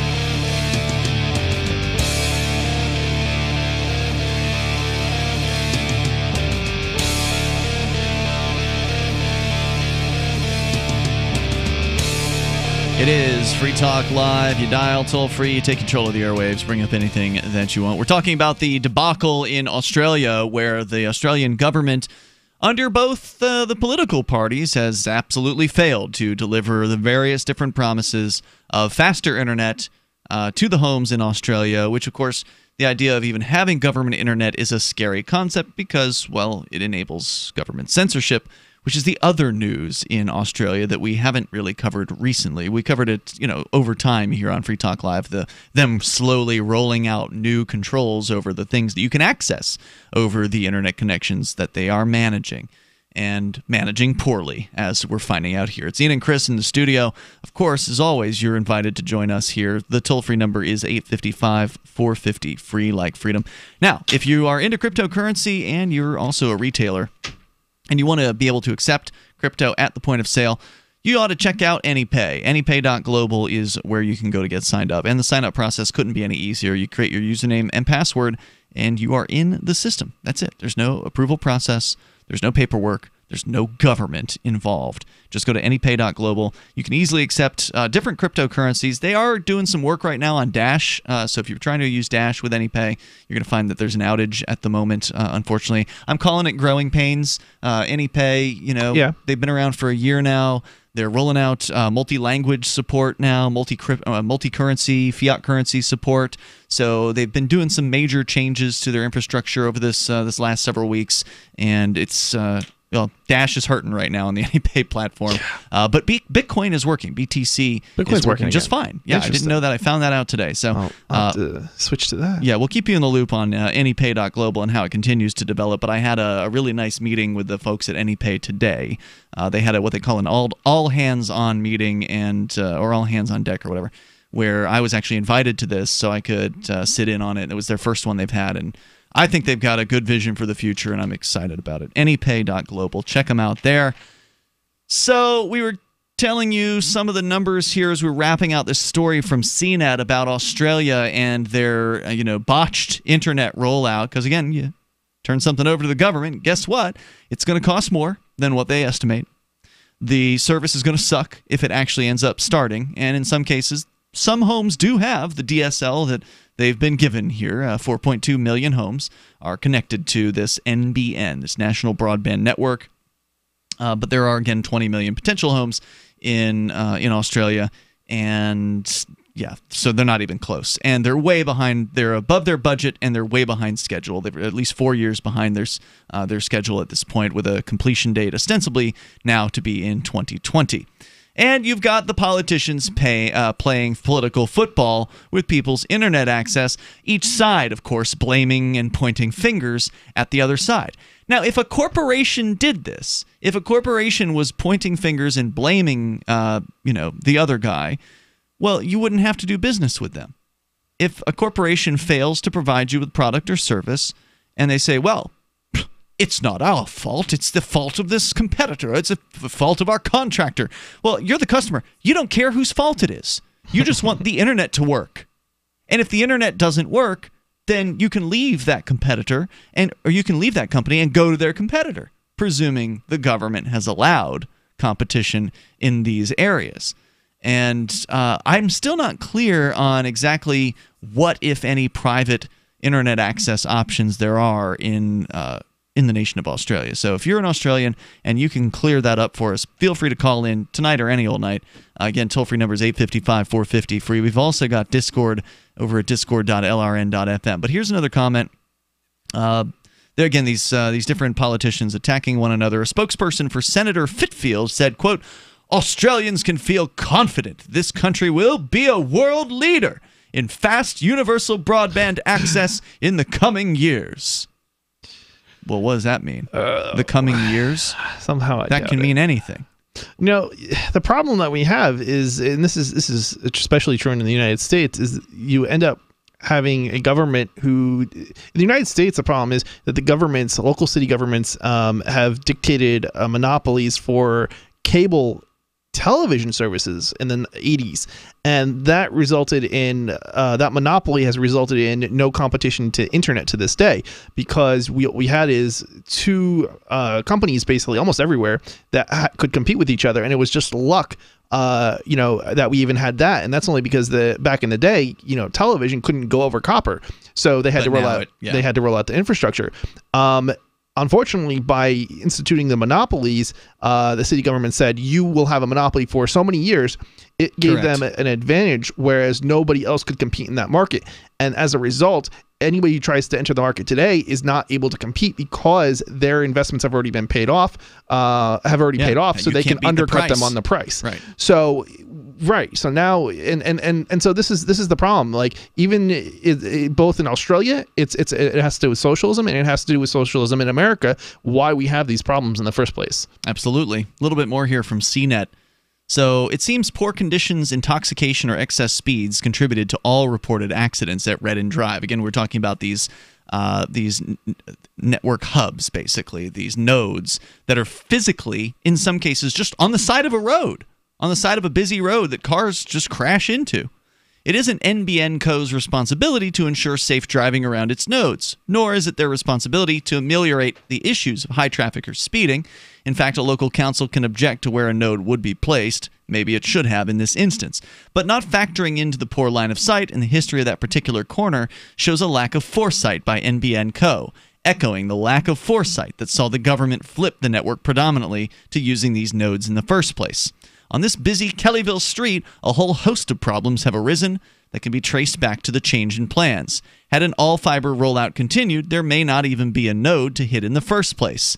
But the stakes are far higher than that. And even though Australians have been moving to higher speed plans in the past 6 months, with almost 1.5 million households now with download speeds of 50 megabits per second, how will the technology hold up 5 years from now? 10 years? As the residents of Kellyville are acutely aware, once the car has already crashed, it's much harder and more expensive to fix. Copper lines have to be replaced at a certain point, and these copper lines are probably already ancient. Okay, yeah, you better believe it. So what's going to happen is you're going to have to replace the copper lines in a few years, which is going to have another huge expense. And what are you going to be replacing? You're basically going to be the same with the same garbage that they're installing now. Right. The solution is to replace the fiber today because the copper lines already need to be replaced. Well, the solution in the case of Australia is to let the market do it, and this not have the government do it. Right, and somebody who is smart investment wise, at least in populated areas of Australia, would be replacing it with fiber. Correct. Just like Verizon did in the United States, not everywhere, but at least in the places that were populated enough where it made financial sense to do it. Right. So the author of this article gets it wrong by suggesting that, well, if only we had just stuck with the original plan and had the government roll out fiber everywhere. Well, again, the reason why that didn't work out was because it's the government and political winds change. And so all this money has been spent now and it's been completely fruitless and pointless. You can't change halfway through because you've already thrown the money out at one solution and then you're going to throw that out. Well, you're going to lose that money and then it's going to cost the other solution, which is a poorer solution, is going to have another increased cost because you didn't invest in that prior. And if it's a private company that's doing this and they go belly up, nobody loses except the investors. Whereas here, everybody's losing in the entire country of Australia. Let's go to Sarah. She's in New Mexico. You're on Free Talk Live. Hello, Sarah. Hey, yes. You know what? There's a plan. We have a one-way street, and they're speeding so much that they're going to turn it into a two-car lane street.